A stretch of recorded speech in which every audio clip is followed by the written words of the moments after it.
FSN Pro Football Preview, Friday. College Football Saturday on FSN is presented by Kyocera Wireless, Eastern Inspiration and Western Innovation. In the palm of your hand, Kyocera Wireless. Tomorrow is rising.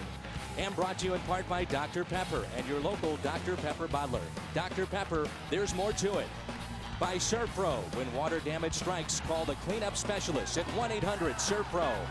And by KFC's new $2.99 deals. A real deal for lunch for just $2.99 only at KFC. Today's game is presented in FSN HD and brought to you by Hitachi. Jim Knox is okay after his fall. Let's check in with Jim, and he's downstairs with Gary Pinkel. Jim. Coach, any concern about your team overlooking Kansas State this week? Getting ready for next week's showdown against Kansas? Well, K-State's too good. We're not good enough. So this is it's all about this game. They've been focused all week on it, and I think our kids are prepared well, and I just want to play our best football game. Best of luck, Coach. Thank you. Kansas State has won the coin toss. They have elected to receive, so the Tigers will kick it off. Between Missouri's win in 1992 and its 41-21 win last season, Kansas State won 13 straight games. Matter of fact, the Wildcats 10-1 against Missouri since the formation of the Big 12. And the Tigers are looking for their first win since 1989 here in Manhattan. And Dan, that's what Coach Pink was talking about. His mode all week was over-prepare. You can't prepare enough for this football game because everybody in the country is talking about the Missouri-Kansas matchup. All he cares about is the Missouri-Kansas State matchup. James Johnson and Leon Patton back deep to receive for Kansas State. It's fielded at the 7. Across the 20 to the 25, out to the 30 goes Leon Patton, the sophomore from Dallas, Texas. Gatchkar on the stop for Missouri. Let's take a look at the Kyocera starting lineup for Kansas State. We mentioned Josh Freeman. You can see his numbers, 9th in the nation, completions per game, and he's had an outstanding sophomore campaign for this Kansas State offense. It is young, not very deep. Yeah, and what he's done, Dan, all his numbers from last year to this year, his completion percentage is up, his touchdown numbers are up, his interception numbers are down. All the vital statistics are going in the right direction for the sophomore quarterback who is physically gifted. He's thrown for over 200 yards in 9 of 10 games this season for Kansas State. 1st and 10 with the ball on the 29, and they'll hand it off. Leon Patton to the outside. Across the 35 to the 37 for Kansas State. Let's meet this defense, which is much improved after the first 2 games for the Tiger defense. It is brought to you by Kyocera, and they've got a couple of very good young linebackers. Yeah, they do, and I think the key to this one, Dan, is Hood and Williams, the 2 defensive tackles. They have to control it inside. If they can do a number on Kansas State's center and guard play, I think that'll bode well for Missouri, and it'll be a tough deal for Kansas State. James Johnson, a senior in the backfield, now put in motion to the outside. Freeman wants to throw, steps back and fires, incomplete, trying to hook up with Jordy Nelson, who is 1 catch shy of the century mark. Let's take a look at the KFC scouting report. Well, I think a big key is balance. They got to get Johnson established earlier in the football game than they have been, and they did. First play, he gained nice yards. It's easier to throw the football when you're balanced, and that's a big factor. They got to get off schedule. They got to get Missouri off schedule with quarterback sacks and tackles for loss. They lead the Big 12 in those departments. In special teams, Kansas State has scored 5 times in their special teams this season. They have to win that phase if it's to compete in this game. 3rd down and 4. Freeman from the shotgun this time with protection. Oh! Intercepted. This could be 6. Down to the 15. The interception by William Moore, the junior safety. He leads the team in interceptions, and that is number 6 on the season. He not only leads the team, leads the Big 12, and is 11th in the nation coming in with 5 interceptions. He almost did a pick 6 on that one, and most definitely their most talented member in the secondary. Josh Freeman staring his receiver down. Moore just looked at the eyeballs of Josh Freeman, and it took him right where he was supposed to be, as Josh Freeman absolutely made a mistake there in just staring down Gonzalez. And now it's the offense of Missouri. The interception by Moore. Temple moves into the backfield with Chase Daniel, the Heisman Trophy candidate for Missouri. Slings it to the left side. Macklin inside the 10 and knocked out of bounds at the 9-yard line. So here comes Missuri, Dave, right away, and a chance to score here in the first couple of minutes. Let's take a look at the starting lineup for the Tigers. It's a good one offensively. A presentation of Kyocera. We highlight Chase Daniel. What a season he's had. He really has, and the thing about him, Dan, he's got 26 touchdown passes to 8 different receivers, so he spreads the wealth. He's like a great point guard distributing the ball all over the field. Second down and 3. They mark it at the 8. Tony Temple in the backfield. Daniel wants to throw again. End zone. Fires. Catch is made. Touchdown, Missuri. Macklin again. They went to him early and often, and just like we talked about, Macklin makes the big play. Reception for a touchdown this season. He has 14 touchdowns on the year. Chase Daniel gets shaken up a little bit. He's getting some attention as he works his way to the sideline. Boy, you can't lose that man. He is the trigger man and ultra competitive. He plays like a linebacker, though. It's going to take more than that to knock him out of the game. Jeff Wolford on for the extra point. That is now 75 in a row for Jeff Wolford, the junior. And Mizzou strikes first. Chase Daniel with another touchdown. 27 on the year for Mr. Daniel. Macklin on the receiving end. And just like that, number 5 on the road leads it by 7. Well, this past week, Chase Daniel received a letter from the Heisman Trust. And he's also a semifinalist for the O'Brien Award and the Maxwell Award. It's 7-0 Missouri. Kawasaki's scoring drive didn't take long. 2 plays, 15 yards, a total of 10 seconds. Yeah, if you give Missouri a short field, wow. I mean, as explosive as they are, you can't give them short field. They're in the red zone to start the football game because of a defensive takeaway. And Moore put him in great position, and that was just an easy pitch and catch. And once Missouri gets in the red zone, it's coffin nails. They score a high percentage of the time touchdowns. Missouri with an early 7-0 lead. Macklin, the touchdown reception.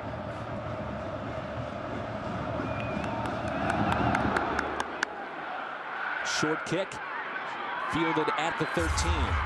This is Patton, across the 20 to the 35, and brought down at the 43. Interesting where Ron Prince told us this week he felt that if Kansas State was going to stay in this game, it was going to be with special teams. Right, special teams have to dictate field position. Here Chase Daniel gets lit up, and an unblocked, unimpeded blitzer takes him to the turf rather unceremoniously. And when Chase Daniel hit the turf, it was painful. And here he throws the touchdown pass. And Macklin, boy, get him involved early. They certainly did get him involved early. Justin Rowland put the hit on Chase Daniel, but didn't preclude a touchdown pass. Daniel getting the ball out of his hand quickly, even under the pressure of the blitz, to Macklin. That's what Chase Daniel is so good at. Read, recognize, get rid of it. Macklin now with 14 touchdowns on the season. He's done it special teams. He's done it as a wide receiver, also in the backfield.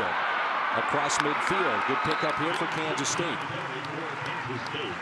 How cautious do you think you have to be now if you're Ron Prince with a young quarterback in Josh Freeman? Well, I think, we asked him that very question during the week, and his answer was this is going to be the 18-12 overture. In other words, he's going to unload every single firework that he has. I mean, he's not going to hold anything back. I think he'll stay aggressive. This is Johnson again to the 45 and tripped up a first down for Kansas State. And I really think this is what Kansas State had to do. Talked about being balanced, particularly early. They had not gotten Johnson established early enough in football games, and it'll make it easier for Freeman to throw the football if they get that running game going, Dan. He'll have more lanes, more windows to throw it. Ball on the 42, first and 10 for Kansas State. This is a team that was blown out just a week ago by Nebraska. The week prior to that, lost to Iowa State. They were certainly surprised by that. Oh, they were moving on both sides. Now, on the right side of Kansas State's offense, there was movement opposite sides of the formation. Referee today is Randy Crystal. Yeah, it's going to go against State. A false start. It's Logan Robinson called for the infraction. Yeah, on the right side of the offensive line, you're going to see some movement. So first and 15 on the 47 for Kansas State. For Kansas State, it's first and 15 on the Wildcat 47. Johnson in the backfield for the Wildcats. Josh Freeman, the young quarterback, mistake. Yeah, that's the left guard this time. There's him twice in a row. Robinson, you got to hold your water. You can't get overly excited. And if you expect to compete against a team like Missouri, one of the least penalized teams in the country, right, you can't do this at home. Yep, Logan Robinson, 2 snaps in a row, jumps. Here he is again, and you can't do that out of that stance early. And he's a senior, and I think he's all geared up to play, but you can't lose your mind. You still have to remember what you're supposed to do assignment-wise, particularly the snap count. So it's 1st and 20. Ball back in their own territory, little draw. This is Johnson with room to the 45. Near the original line of scrimmage. Well, we had a chance to visit with Ron Prince and asked him about facing a highly ranked team like Missouri. We had our first win on the road against a top 10 team in school history this year. We've got some of these things to build on. We know we can play well when we're playing at our best, and so we really have no pressure in the game. We just go out and play really well, and I think if we do that, we'll win the game. You know, they had a top 10 win against that same team, Texas, last year here in Manhattan. So they beat Texas back-to-back seasons. Longhorns just can't get the Wildcats figured out. Blitz, they pick it up. There's Nelson. Steps out of bounds near the 39-yard line for Kansas State. Catch number 100 for Jordy Nelson on the season. And what a year he's had, Dave. He has had a phenomenal year, over 1,300 yards, 9 touchdowns. Ron Prince, very emotional with Jordy Nelson. And, you know, for as great a football player he is, he's even a better person. That's the reason why. He's all about family. Wife, sister, brother, mother, father. That's Jordy Nelson. He is just a great human being. He is from Riley, Kansas, population of 886. And he's the man. Yes, he is. Freeman with time steps up, fires, first down for Kansas State. Mastro, the reception, a pickup of 9 for Kansas State. And this is a new single-season record for Freeman. He only needed 4 yards passing coming in. He passes up Michael Bishop, and Josh Freeman's going to rewrite the passing books here at Kansas State. And it's good to see Kansas State answer. You know, they face some adversity right away. Freeman throws an interception that Moore takes short field of the 15. Missouri capitalizes. You have to answer. You can't go 1, 2, 3 and out and expose your defense to Chase Daniel so quickly, and they're answering with a nice drive. Ball on the 30, 1st and 10 after the 2 penalties for Kansas State. James Johnson with the carry. Well, if you're just joining us, let's recap the first few minutes of this ball game this afternoon. It starts early on with the All-American candidate, William Moore. Yeah, and William Moore reads Freeman's eyes, and Freeman locked in on Gonzalez, and Moore stepped right in between and made the play. And then Macklin, first 2 completions of the day for Chase Daniel, went to the dynamic Jeremy Macklin, and paid off for the first touchdown of the game. 27th touchdown pass for Mr. Chase Daniel. Freeman with time again over the middle. Mustard again, the big tight end out of Oregon.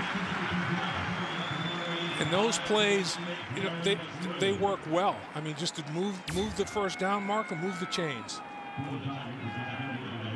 This first down marker is brought to you by Overstock.com. Your entire order ships for just $2.95 at Overstock.com. Live better with Overstock.com. It's all about the O. Dave Lapham, Dan McLaughlin, Jim Knox with you. Big 12 football on FSN, presented by Kyocera. 3rd down and short. On the ground it goes. There's the first down, maybe more. Inside the 10 goes James Johnson. And the ball is loose, and Missouri has got it. Wow. I'm not sure this one stands, but they're going to say it's Missouri football. Yeah, we'll have to take another look. But Johnson, the senior, really getting after it. And remember, if the knee hits the ground, he's down in college football. And he made somebody miss earlier, and he's trying to gain extra yards. When does the ball start coming out? Is the right knee down before the ball comes out? Boy, it's a bang-banger there. Gonna have to take a look at that one. And remember, the call in the field is what's key. Has to be indisputable to overturn it. Darnell Terrell picked up the loose football. We'll review it during this timeout. 9:42 to go, first quarter. Play is under review. Welcome back to Manhattan, Kansas. Missouri Tigers, number 5 in the country, with a 7-0 lead. Dave? Well, let's take a look. Johnson's got 2 hands on the football, wrapping it up like he's supposed to. Now, Missouri's doing what they're supposed to, rip the football out of there. Johnson's not letting it go. Both knees are down, and he's still got control of the football. I think this gets reversed. I don't think it's a fumble. I think the ball came out after his knees had hit the ground. There's the ball is out. Boy, that's close from that angle, though.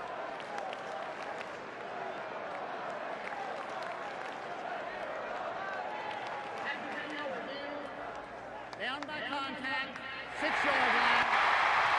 First down. So a pickup of 15 for James Johnson, and it's 1st and goal for Ron Prince in Kansas State. And I think that process worked. I think that James Johnson did have the ball wrapped up with 2 arms. Look, he's wrapping it up. The knees are down, and the ball is still in his full possession. I think that's a good call. 15 yards on the carry. Good for a while.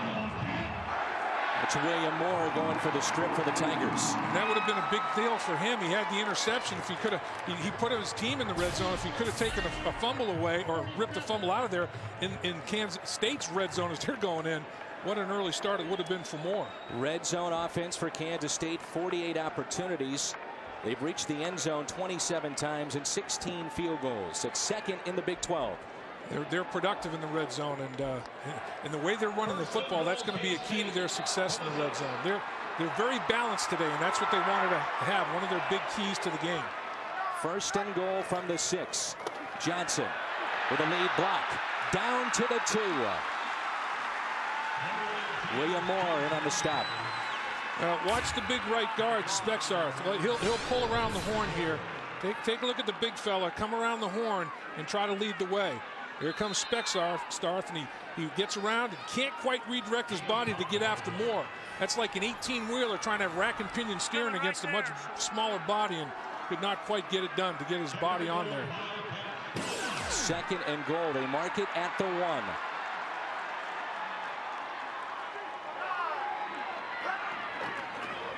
Johnson somehow comes up with it as Freeman was falling down. That's a dangerous play there. I think Freeman had one of his linemen step on him, because Freeman had a foot planted in the turf, and as he tried to reverse out of there, he ended up pitching the ball instead of handing it off. And usually when a quarterback goes down like that, watch Freeman's feet, see if he gets stepped in. Right there, his left guard steps on him, just like I thought. And when that happens, it's like driving a nail right into the big toe. He's got nowhere to go, so he pitches it. And he makes a play, and the play can at least continue. But Ron Prince says, man, what else can go wrong? Got lineman stepping on my quarterback, got lineman false starting. Lost a yard on the play. Freeman going for it, and short. Brought down at the 1. William Moore again on the stop for Missouri. Dan, you saw the speed of the Missouri defense right there. Their inside-out pursuit was darn effective. And right now, Coach Prince settling for the field goal, much to the chagrin of the home crowd, but he wants to get points out of this. He got Josh Freeman out of pocket with a run-pass option, and Josh Freeman can move a little bit, but not like Moore, and Moore got him on the turf. And remember, that's 6'5", 250 that can run, and Moore took him right down to the ground. Nice effort. Coach Prince hearing it from the home folks. They want to see him go for it. Kick is up, and it is good. Kansas State gets on the board. Good stop by the Missouri defense. The Tigers, number 5 in the country, they lead it on the road. It's 7-3.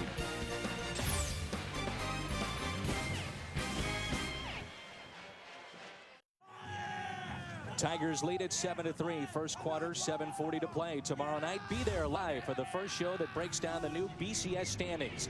The official BCS rating show exclusively on FSN. Find out who's moving up, who's moving out, and who's moving on towards a berth in the BCS bowl game. Official BCS rating show tomorrow at 10:30, only on FSN. Well, Dan, Oregon's moving down, that's for sure. The 5th team to be ranked number 2 loses a football game. You don't want to be number 2. And that will change after this weekend, and the Big 12 will have a lot to say in that.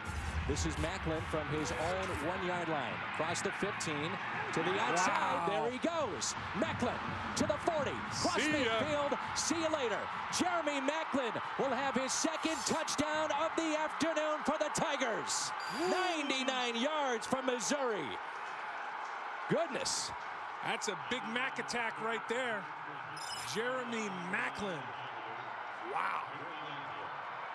You talk about an explosive human being. You know, and the thing is, Dan, when you look at him, that's not a small body guy now. This kid's put together. Jeremy Macklin is 6'1", and he's at 205 pounds he's up to now. And he's a stud now. He is a redshirt freshman. He tore his ACL his freshman year, had to sit out. And Gary Pinko was telling us a couple of weeks ago that ever since that knee injury, he's actually quicker. He has been timed recently in the high 4.2s, and he is a difference maker and one of the best all-around players, not just in the Big 12, but in the entire country. He's going to be the all-purpose All-American. He's got to be. I don't care if he's a redshirt freshman or not. Who's been more important to his football team from an all-purpose standpoint? And you have to tackle him, because when he gets out in space, you're not going to catch him when he gets outside the numbers. Right there, you have a shot to tackle him. Got to get off the block, and you got to finish the tackle, because once he spins out of there and he's off to the races, he's all by his lonesome. And Chris Patterson had a shot at him, couldn't finalize. Once he gets between the hash mark and the numbers or outside the numbers to the sideline, bye-bye. Well, that is the first kickoff return for a touchdown for the Tigers. How about this? Since 1982. Wow. And that was one of the keys for Kansas State. They had scored 5 special teams touchdowns themselves this year, 7 last year. So 12 special teams touchdowns for Ron Prince in his short tenure here as head coach. Missouri is the one that scored it today. Well, go ahead and cross out that bottom there. He was 78 yards shy of breaking the NCAA record, freshman record, total yardage. And he's erased that in just about 7 minutes. Yeah, he's on track for a massive, massive football game. The Big Mac attack, Jeremy Macklin. Wow. Jeff Wolford will kick it off for the Tigers. Again, another short kick. Handled at the 13 by Patton. And brought down at the 32. Time for a Dr. Pepper game break. Let's go to Michael Eaves. All right, guys, let's take it to the Big House. A Rose Bowl bid on the line between number 7 Ohio State, number 21 Michigan. The Buckeyes get into the end zone behind Chris Wells. Ohio State's won 5 of the last 6 games against Michigan. They lead it right now 7-3. Big Ten championship will be decided in Ann Arbor, guys. All right, Michael, thank you. And still undecided, the Big 12 championship, in particular what's happening with the North. Of course, a lot of people looking ahead to next weekend for the Tigers and Kansas at Arrowhead. Those two will hook up, the border war. And who would have thought that those two would be fighting for the Big 12 North title? Not many people at all, except those players and coaches within those respective programs. Freeman to throw, stands on his 15 with time. And the catch is made. Catch made by Dion Murphy. Take a look at the BCS and what's unfolded lately. The American Airlines BCS series, the top 10 and Oregon will be out of number 2. And then you've got Kansas, of course, and Oklahoma and Mizzou. Yeah, and if I'm Kansas, instead of taking that number 2 position, if the business goes well against Iowa State, I say let Oklahoma be number 2. I don't want to be number 2 going against Missouri. 5 teams have already lost at number 2. Let somebody else have it. Leon Patton now in the backfield. James Johnson off to a good start for Kansas State, already with 50 yards on the ground. Freeman flushed out of the pocket. He can run for a big man. Close to a first down as he steps out near the 44. Over on the Missouri sideline, Jim Knox, what do you have? All right, Dan, I tell you what, talking to Coach Pinkel before the game, I asked him the one question, any chance his team overlooking today's game against next week's showdown against Kansas? He said, no way. Well, I tell you what, you look down here at this bench right here, Jeremy Macklin just getting up, who just got the touchdown, but every one of them, very business-like atmosphere. They know exactly what they need to do. They got to take care of business today, and that will set up the big showdown next week against Kansas. Thanks, Jim. 14-3 now, Tigers. Yeah, and after this play, got an interesting deal. Freeman. Ooh. Almost picked off. Is it? Saying and yes. They say no. Initially looked like he was going to mark it down for the Tigers. They're going to have a conversation about this just to make sure that was almost picked off. And they're talking it over. This one's going to be looked at, it appears. That's Carl Geddes down there. He says he caught it. And that's the true freshman. It's an incomplete pass. So on the field, they're saying incomplete. Now, Geddes has to get his hands underneath the football. And Jordy Nelson, the ball has split his hands a couple of times today. And that would have been a tough catch. Does he get his hands under it, and does the ground help him? I'll tell you what, that's awfully close. It looks like he gets his hands underneath the football and secures it. I don't think it skipped off the ground. I think he got his hands underneath there, and I think that one's going to be looked at.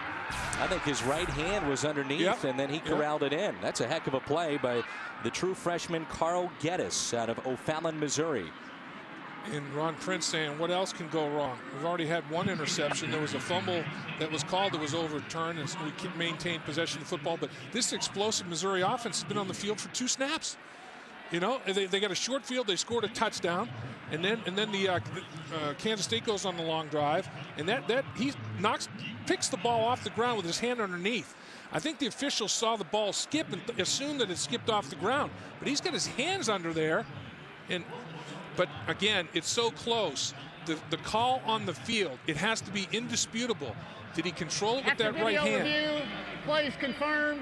Incomplete. They're saying that the ground helped secure it. It wasn't indisputable. So always the call on the field is a big deal if it's dicey like that, if it's 50-50. But this Missouri Tiger offense hasn't even had an opportunity to spread its wings yet. They had a 15-yard field and scored.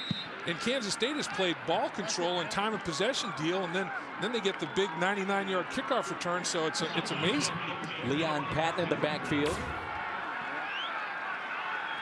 3 to the wide side of the field, 1 to the short side. The wide receivers. Now they put a man in motion for Kansas State. It's 2nd down and 10. This is Patton, nearly tripped up across the 45, brought down at the 46. We heard boos as they kicked the field goal. In talking with Ron Prince earlier this week, as we mentioned before, he said, look, we've got nothing to lose in this game. We're going to go for it. Little surprised to see him only go for the 3 points. Yeah, I think that he wanted to make sure he got something out of that drive. And sometimes, you know, your best laid plans during the week of the 18-12 overture, sometimes you can play a different song in your head when you're on the football field. And Gary Pinkel, I think, has to be pleased with his team's focus. He didn't have many concerns about them not being ready for this game because of the leadership that he has in his upper class. 3rd down and 7. Freeman in the shotgun for Kansas State. 10th in the Big 12 in this spot, and he's going to be brought down. Got rid of it. A flag on the play.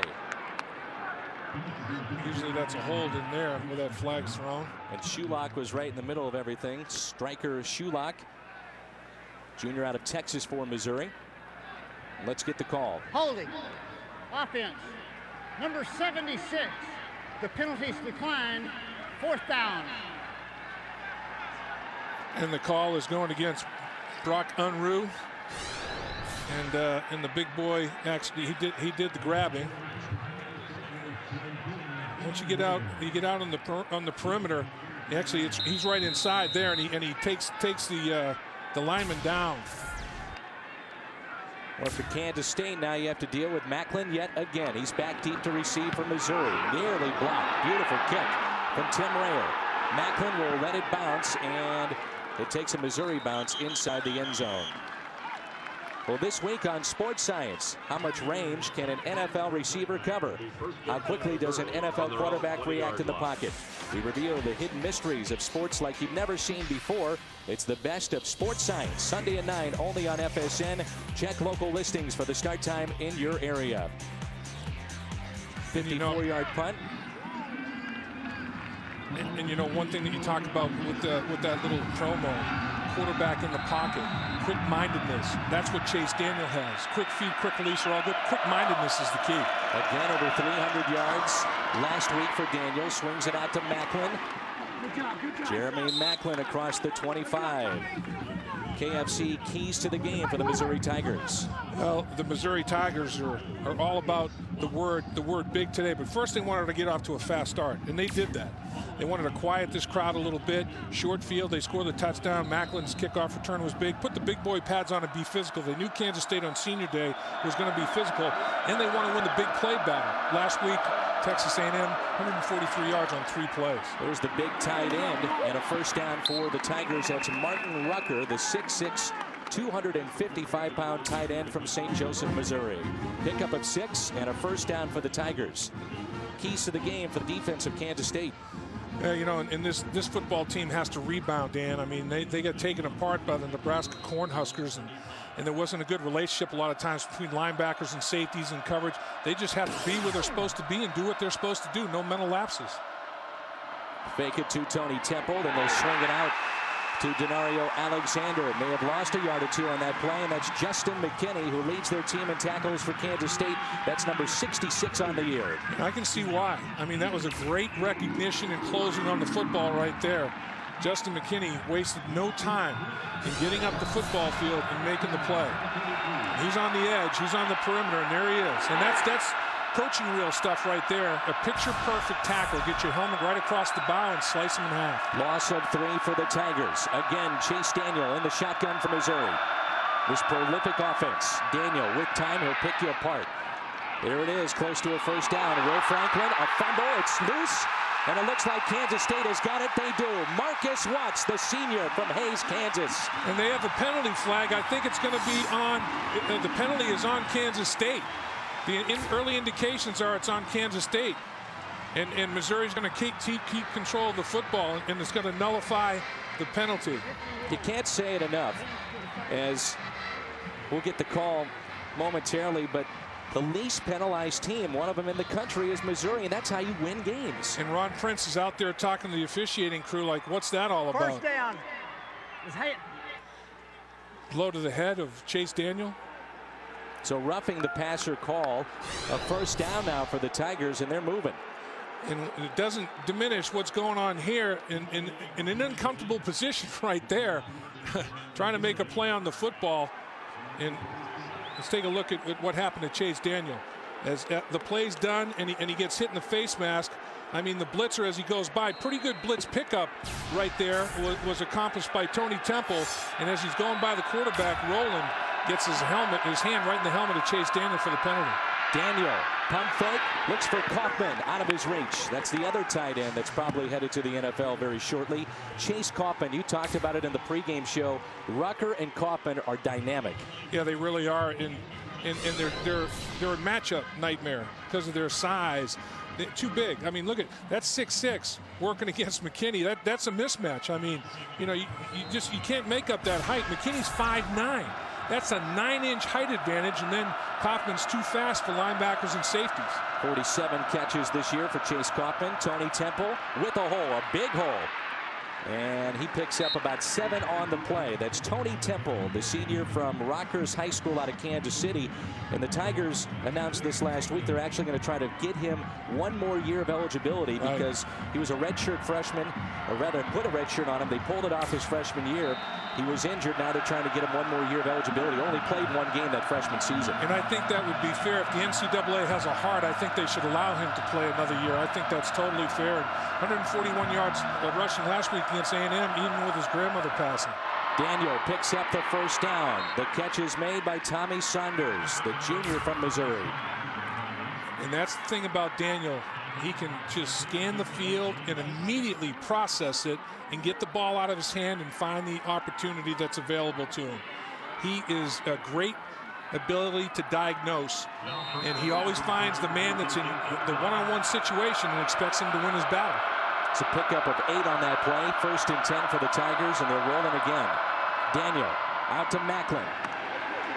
Good open field tackle, and Macklin may have lost a yard on that play. That's Marcus Watts again for Kansas State. The one block was missed by Kaufman, but Saunders made his block. Let's take a look at Macklin, the influence he's had in this football game already, and he is an unbelievably effective football player. Look at the body control there, and now this is just athleticism. He's going to spin off a tackle, and now once he gets in space, forget it. 4.28 40, and he lifts every bit of it right there as he pulls away for a 99-yard touchdown on the kickoff. Daniel getting calls from his coaching staff on the sideline of Missouri. Changes the play. He stands on the 45. They finally get it back to him. Now it's Temple. Sidestepping a couple of tacklers, picking up maybe 2 on the play, and that was Byron Garvin out of Miramar, Florida with the stop. Yeah, the biggest thing about Chase Daniel, when I look at him, this kid is a tenacious competitor. And he has such a high bar of expectation for himself. He expects it out of his teammates as well. And they just feed off of that. And they gravitate toward this kid. Coach Pinkel said earlier this week that he'd like to clone him. He said he's a career guy. He's a guy that you get once in your coaching career. You want to clone him and keep him forever. 3rd and 10. Daniel, pump fake with time. Unloads. It's going to be close to a first down. And they're going to be short. That's Tommy Saunders, his second catch on this drive. Pick up at 8 on the play. Kansas State doing a pretty good job of keeping everything in front of them and then rallying up to the football. And that's pretty much what you have to do. Saunders had a little bit more. He could have taken a little bit closer to the first down marker, kind of drifted back, and after the reception finds himself short. The thing that Kansas State's doing a good job of, Dan, is their tackling. Once the catch is made, no more journey. 4 of 5 on 4th down conversions. That leads the Big 12 for the Missouri Tigers. 4th and 2. Daniel. Pump fake. Oh, got to That's call going to be that. pass interference. It's got to be. No. And there's no flag on the play as bodies were tied up on the left side. Boy, I guess the official thought that Gary Pinkel can't believe it.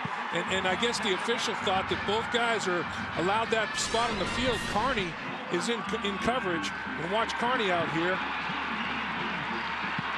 And he just gets run over. Wow. I mean, and once he gets run over, he takes Kaufman down. So, and Kaufman can't believe it, a double move, and Gary Pinkel's like, he grabbed him and took him to the turf. So it's back to Kansas State.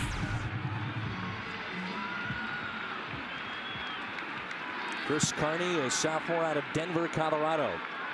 14-3, Missouri. Under a minute to play, first quarter.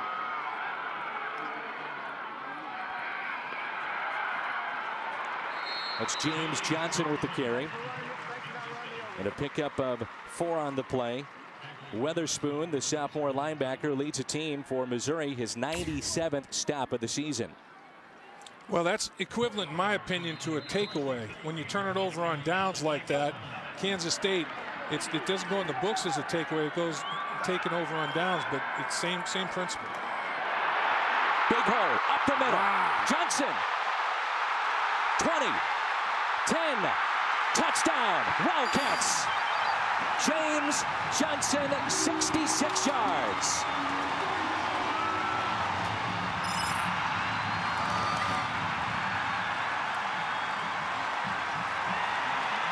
The senior from Port Arthur, Texas, 66 yards for James Johnson.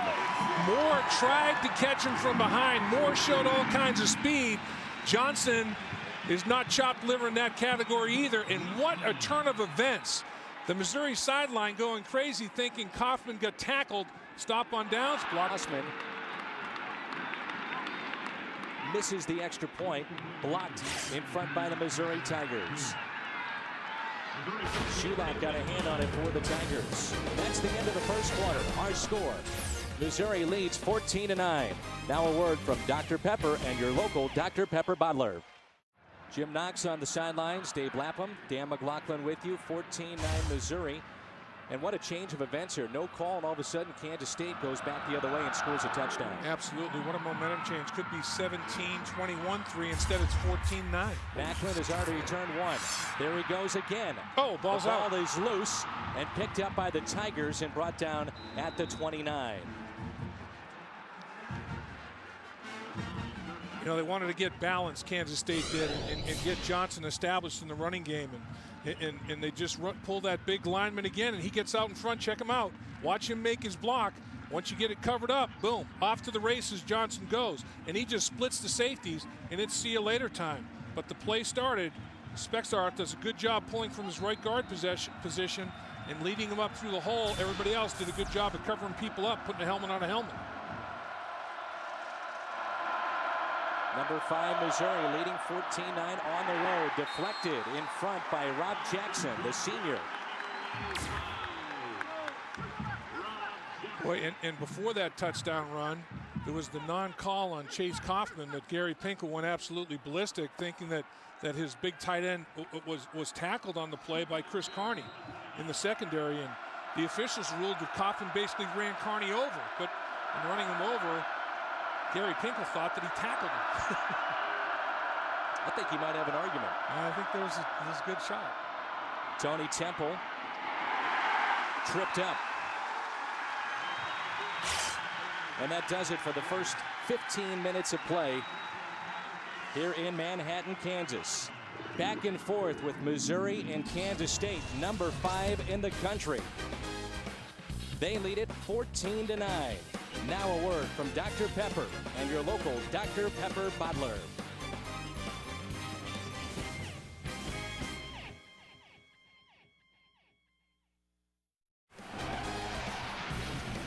College Football Saturday presented by Kyocera. Dave Lapham, Dan McLaughlin, Jim Knox. We are in Manhattan, Kansas. Number 5 Missouri with the lead. 14-9 at the start of our second quarter.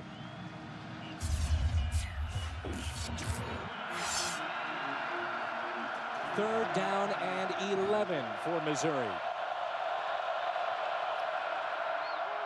Chase Daniel rolls to his left. Wants to throw, tucks it under. Daniel across the 30, short of the first down.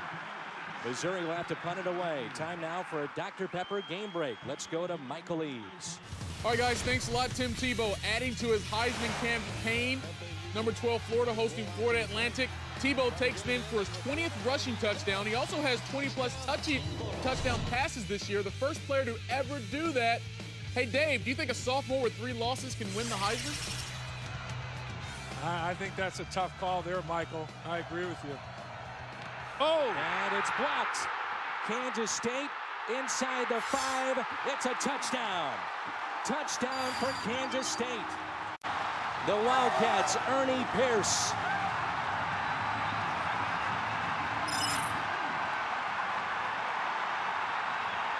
Okay, well, now the unconventional scores are even Steven. That is the answer to Jeremy Macklin's 99-yard kickoff return touchdown. Kansas State has scored their 6th special teams touchdown of the season, and it was like the student body from Kansas State met at the punter. Man, they just got after it, and everybody won their battles at the line of scrimmage. And Dave, we saw last week for Missouri, bad snap. Yep. This time a block. Special teams have not been good in this game on either side, and certainly not for the Missouri Tigers. Busted play there. Second extra point is blocked. Missouri has blocked 2 straight extra points by Kansas State. Ray Cheatham was in on the block for Kansas State. Ernie Pierce, the touchdown. 15-14, Wildcats. 15-14, Kansas State at home with 14-16 to go, first half. Special teams, big part of this game so far. And look at the surge right here. You have to get low and you have to set inside. In Missouri, their second blocked extra point. The last 2 touchdowns Kansas State has scored, blocked extra point. And instead of a field goal lead, 17-14, they're only up by a point. That could change what happens. 2-point tries and everything else the rest of the game. The kick will come to Macklin, bobbles it, drops it at the 10. Sometimes that can work to your benefit. To the outside he goes, and knocked out of bounds at the 20-yard line. Justin McKinney in on the stop for Kansas State. 9-yard return for Macklin. Like you mentioned earlier, Missouri, Colorado blocked a punt because of ineffective blocking up front by Missouri. A snap goes over the head of the punter. Last week against Texas A&M ends up in a safety, and then another blocked punt against Kansas State that goes back for a touchdown. So they've had some kicking game problems in terms of tightening things up, but that's offset by today they have 2 blocked extra points, and Macklin went 99 yards for a touchdown. So they're winning the special teams battle, or mistakes in special teams, I should say. Daniel will hand it off to Jimmy Jackson. And he's got an extra gear as well. He's a junior for Missouri. 5 touchdowns on the year for Jimmy Jackson, and all 5 in the last 3 games for Missouri. His numbers on the year. But as you mentioned, special teams, a big part of this game. Ron Prince said, hey, it could be a factor if we win or lose, and that's been a difference so far. He said, on tape, you look at Mizzou, offensively, defensively, probably head and shoulders above us, but special teams, we think we can do some damage. And it's been both teams have made their mistakes in special teams today. Chase Daniel, little option. He'll keep it himself. Brought down near that first down marker. Probably picked it up near the 30-yard line for the Tigers. A pickup of 3. Well, Chase Daniel, as the guys in the studio talked about, has a chance to win the Heisman Trophy. And I'm sure a lot of it, as you see his rankings in the NCAA, really has to do with what happens today, next week against Kansas, if they face Oklahoma, and then what happens beyond that. But his consistency at a high level has been there all year long. Floats it to the sideline, and a flag on the play. He was trying to get the football to Will Franklin, the senior from St. Louis, and it looked like he was pushed out of bounds. We'll see what they come up with. Yeah, did he run out of bounds unimpeded? Was he pushed out of bounds? But he can't be the first to come back in the field of play and touch the football. It was Ray Cheatham in on the coverage. Pass interference defense, number 23. So that goes Penalties against Cheatham. Decline, first down. And Cheatham pushes him.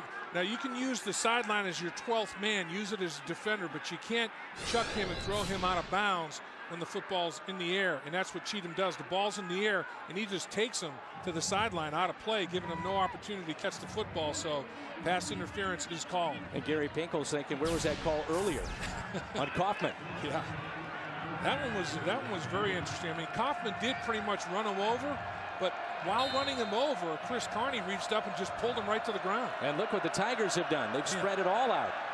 And Daniel finds the open man. That's Will Franklin. Across midfield, still on his feet, and brought down at the 46. Will Franklin was one of about 5 different Tigers that were open on that play. You talk about big splits. Forget Texas Tech.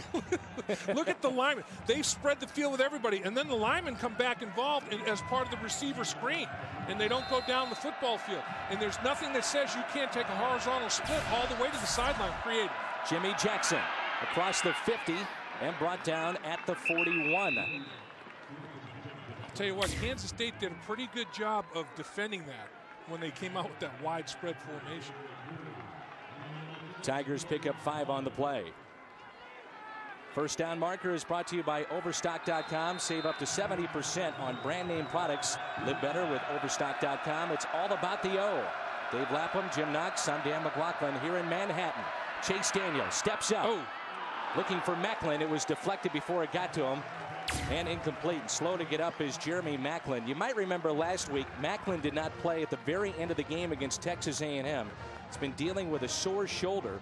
It's a nagging injury, and the Tigers are saying it's not very serious. Yeah, and Kaufman's the one that got his hands on the ball before it got to Macklin.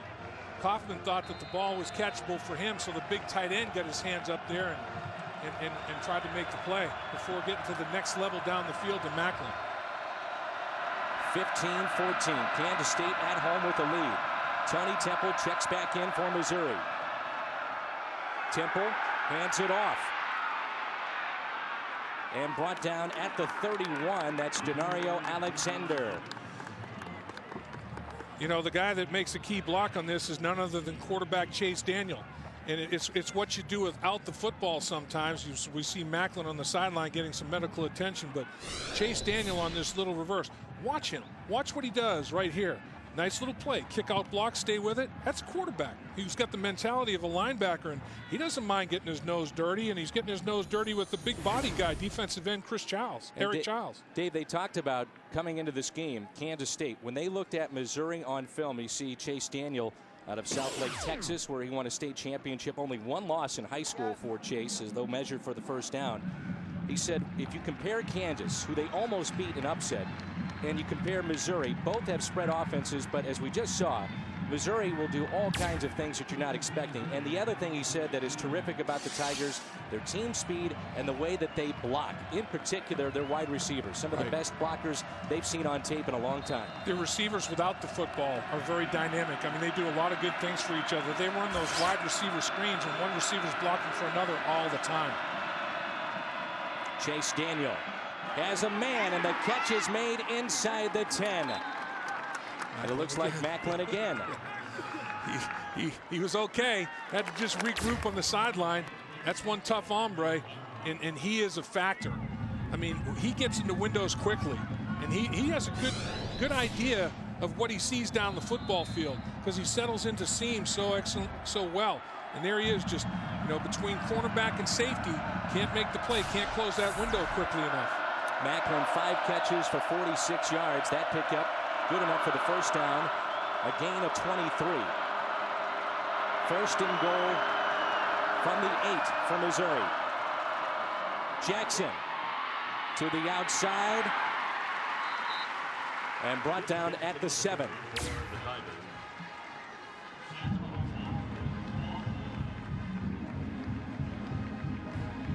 Brian Baldwin with the stop.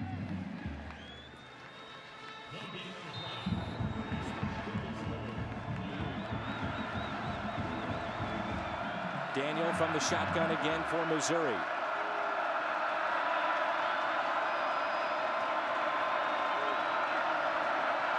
Second and goal from the 8. Got the big man, and that is Martin Rucker. The senior tight end Martin Rucker picks up the touchdown. And that's where they are so valuable. Those big 6'6", 250-pound weapons, tight ends, receivers in the red zone. You know, they help you run the football because they're so big and strong. They get mismatches in the blocking, and then they get mismatches in terms of running routes. And Chase Daniel says, I'll take a mismatch anytime I can create one. This kid knows his offense better than anybody in the country, probably. He might be more important to his team than anybody in the country. Extra point is up and good. 8-yard touchdown reception for Martin Rucker, his 6th touchdown reception of the season. The senior came back, and he's happy he did. Tigers back on top, 21-15. College Football Saturday on FSN is presented by Kyocera, the new value frontier. And brought to you in part by Aflac. Ask about it at work. And the first down marker is brought to you by Overstock.com. Overstock.com has the best online price guarantee and savings up to 70%. Shop at Overstock.com. It's all about the O. Let's check in with Jim Knox. Jim. Okay, thanks, Dan. I tell you what, Jeremy Macklin is okay, but Will Franklin is not. Directly behind me, the fine senior wide receiver, number 2. Trainers were checking out his tailbone. He's walking gingerly on the sidelines. The Tigers lose him. That will be a huge loss. Well, Will Franklin wears that number 2, the senior, to honor his departed friend, Damian Nash.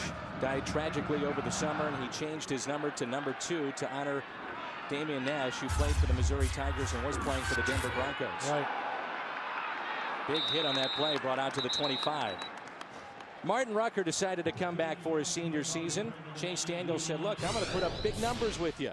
6 touchdowns between these two. And there he is in the slot running a little pivot route. And Chase Daniel says, when you have a matchup one-on-one, Rucker working down the football and football field, and he's matched up with Urker, I'll take that matchup because Urker stands all of 6'1". Rucker is 6'6". It is in the red zone. You don't even have to worry about running fades. You just have such a size mismatch. And you have to gang tackle Rucker. You find him out there one-on-one, you got to get him the ball. 21-15, the number 5 team in the country. The Missouri Tigers leading Kansas State here in Manhattan, Kansas. This is Leon Patton. And a pickup of 2 for the Wildcats. Time now for a Dr. Pepper game break. We go to Michael Eaves. Michael. All right, guys, let's take you to the Ivy League. The game between Harvard and Yale. Yale came in unbeaten on the season on this game, but it's a rivalry game. Records don't matter. Mike Cook with a touchdown there. The winner clinches the Ivy League title. Harvard halfway home, up big over Yale. Yeah, Harvard undefeated in the Ivy League. Both teams undefeated in the Ivies coming in. My nephew, Ryan, a Prague Harvard grad, I'm sure he's happy right now. Second down and 9 for the Wildcats. Freeman to throw over the intended receiver. The receiver, that was Daniel Gonzalez. Limping towards the sideline is Josh Freeman. Freeman is a big kid.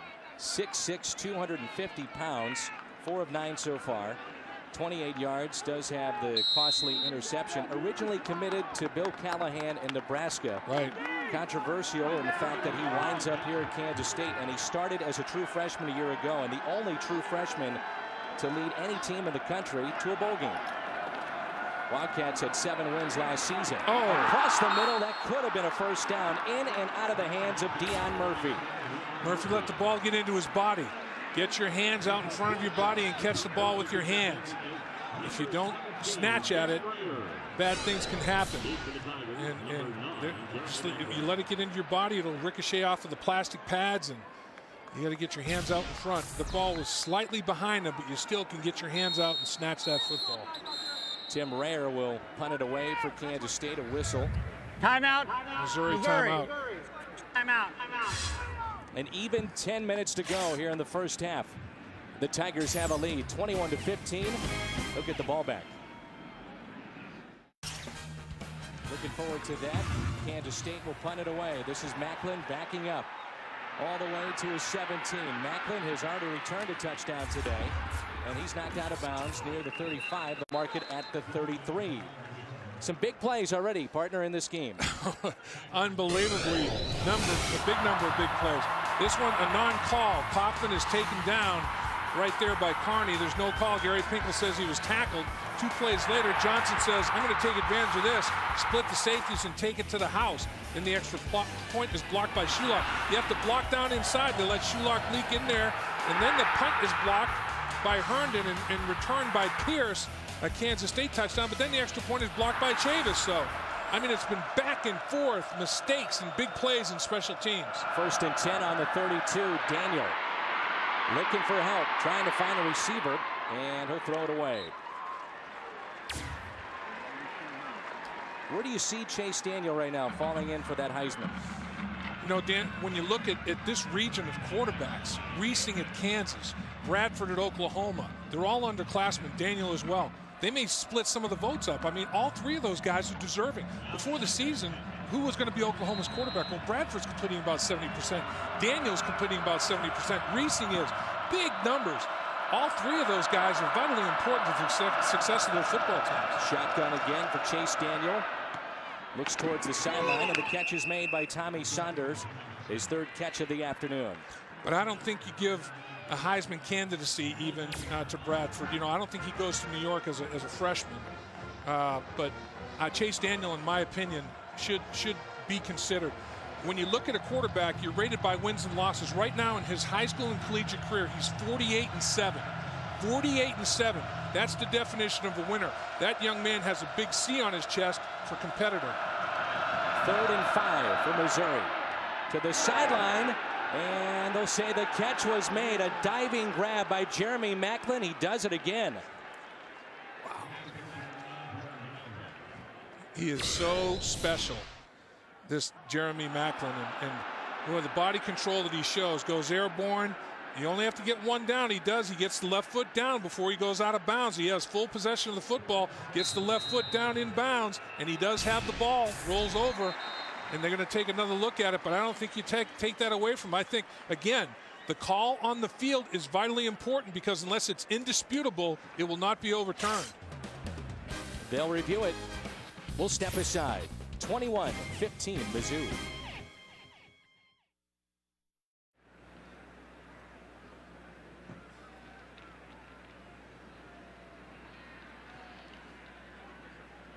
Well, the Tigers have a lead of 21-15. Play is under review, and we anticipate that they're going to rule this a catch. Got to. I don't see him overturning. After video review, the call on the field is confirmed. 1st down.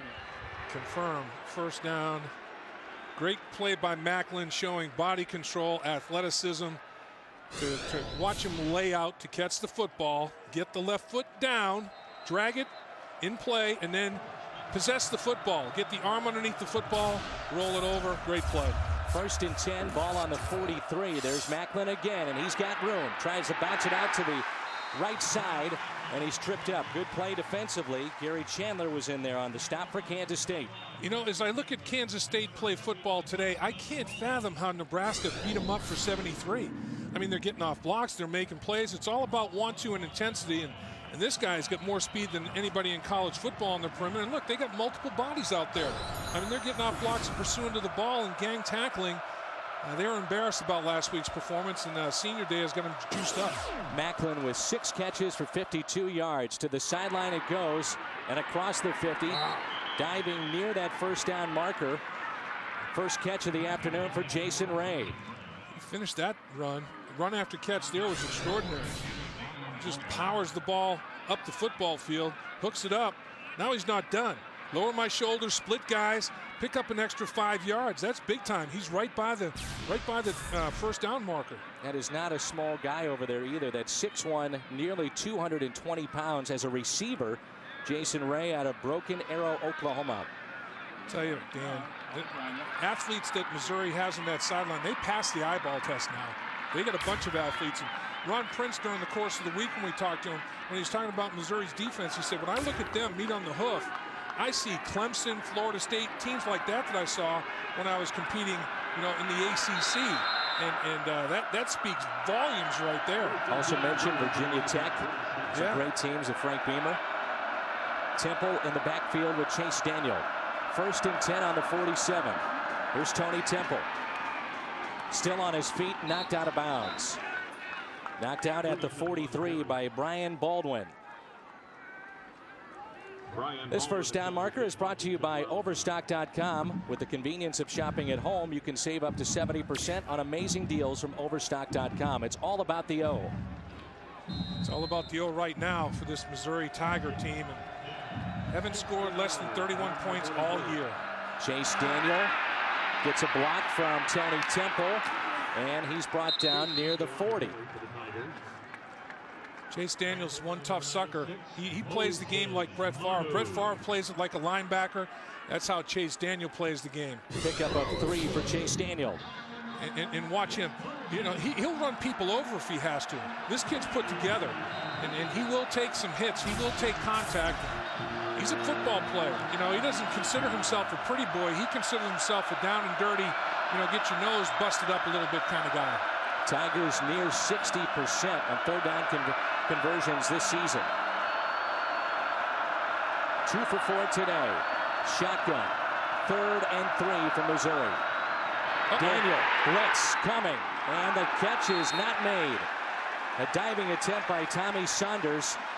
And boy, the heat was coming on Chase Daniel. It was. Reggie Walker came from the backside and just lit him up. And Chase Daniel, he is physical. I mean, look at the unblocked, just a free run to the quarterback and absolutely just takes him about 3 or 4 yards sideways. And Chase Daniel still throws a football that was catchable. Granted, would have been a tough catch, but was catchable. And then McKinney, he gets a freebie. He gets a nice shot in there. Adam Crossett, the punter for Missouri. 5th all-time in Missouri's career average is 40 yards a punt. Jordy Nelson and Deion Murphy back deep to receive. Angle it towards the sideline. Fair catch made on the 6-yard line. Deion Murphy. Our college football Saturday doubleheader continues later tonight as Oklahoma State takes on Baylor in high definition. Coverage begins tonight at 7 Eastern, 4 Pacific, right here on FSN. Well, Big 12 North, we know we're talking about Missouri and Kansas. How about on the other side? Well, in the South, looks like Oklahoma. They're 9-1 and 5-1 in conference play. And they beat Texas head-to-head, so they get the tiebreaker against Texas. And it looks like Oklahoma is definitely going to be playing either Missouri or Kansas, depending on what happens in that border war, which is all of that. It's all about the war this year. James Johnson in the backfield, already over 100 yards with a touchdown. Freeman to throw. That's Jordy Nelson. Nelson, such a neat story for Kansas State. He's a former walk-on, and now he's one of their great all-time receivers. Yeah, he came to the program as a safety. Played his high school football right in the area. He's the face of the region, as Coach Prince says. And he married his 6th grade sweetheart. They get married in the spring, I should say. And he's one of those guys that just is a blue collar, will outwork you and get better and better every single year. Missouri showing blitz. Kansas State to run the football, going nowhere.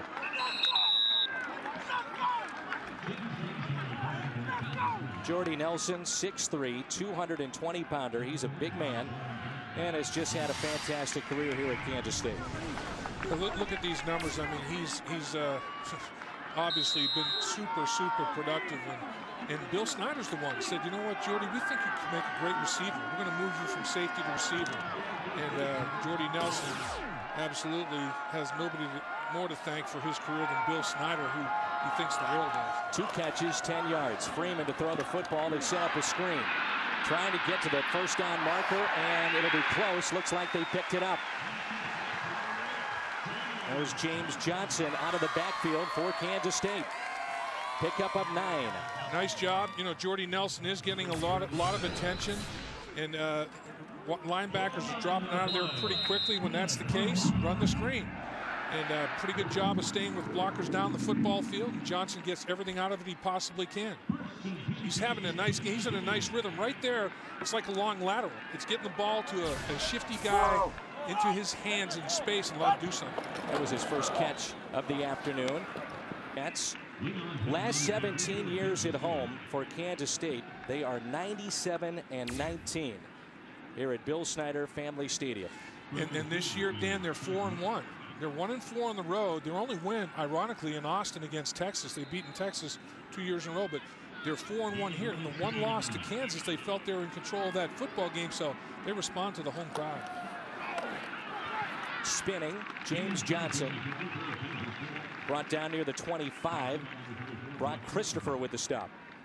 You know, you look at Kansas, or I should say Missouri has put up 21 points already today. Hawaii and Missouri are the only 2 teams in the nation that scored 30 points in every game. Well, that stopped for Hawaii last night. They only scored 28. So Missouri still with an opportunity to put at least 30 on the board today. The fewest they've scored all year long is 31 points. Gary Pinkel's offense and his system is in high gear. Yeah, they are 7th nationally in scoring, 42 points a game for the Missouri Tigers. Freeman on 3rd down. Picks up the first down and then some. Diving across near that 40-yard line is Jordy Nelson. Big first down. Jordy Nelson is the guy that you got to go to on 3rd down. Everybody knows it. He still makes plays. And what he is so good at is breaking tackles. Watch him break this tackle. Bad angle taken, and Jordy Nelson picks up the first down. Out into space goes the would-be tackler. That's Justin Garrett, who got injured as he hit the turf. See the single game records for Jordy Nelson, receiving yards, receptions, touchdowns. Amazing, staggering numbers when you think about it. That was a gain of 19. This is Leon Patton. And Patton near the original line of scrimmage. Tackle by Sean Weatherspoon. We asked Jordy Nelson about those records.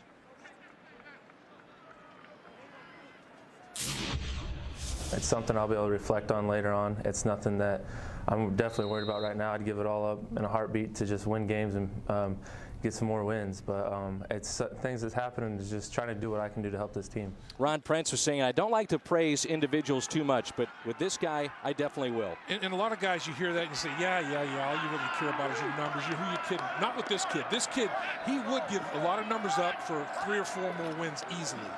This is Johnson. Kansas State primarily on the ground across midfield near a first down for James Johnson. He's putting together a huge first half for the Wildcats. He really is, and you get an injured Wildcat offensive lineman not doing well at about the 46-yard line, slow to get up.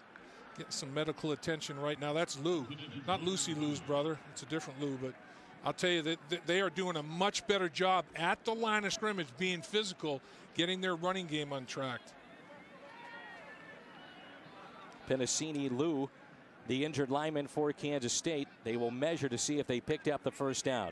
You hate to see the 6-point stance, hands and knees.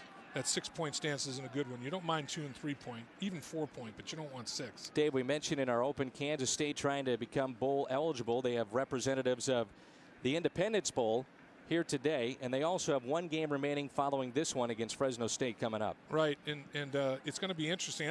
In the college football season of upsets, there are going to be more upsets as these last couple of weeks unfold. You just don't know what you're looking at, and when Ron Prince would love to go to a bowl game in 2 years as a head coach, and Lou has definitely got a problem. I'm not sure that he's going to be returning to the battlefield very quickly here. Slow to make his way to the sideline, although he's doing it under his own power. But you know, when you're starting a program, building it in the way you want it built, having those extra practices when you make a bowl game make all the difference in the world. It extends your season by a month, and it gives Ron Prince more opportunity to get people indoctrinated into his systems. And there's Lou right there getting it done, and he gets caught in the pile and gets rolled up on. And sometimes when you do get caught up in piles, your knees and ankles go in an opposite way than they should. It's another first down for Kansas State. 1st and 10, ball on the 47 of Missouri. On the ground once again for Kansas State. James Johnson. 2:58 to go first half.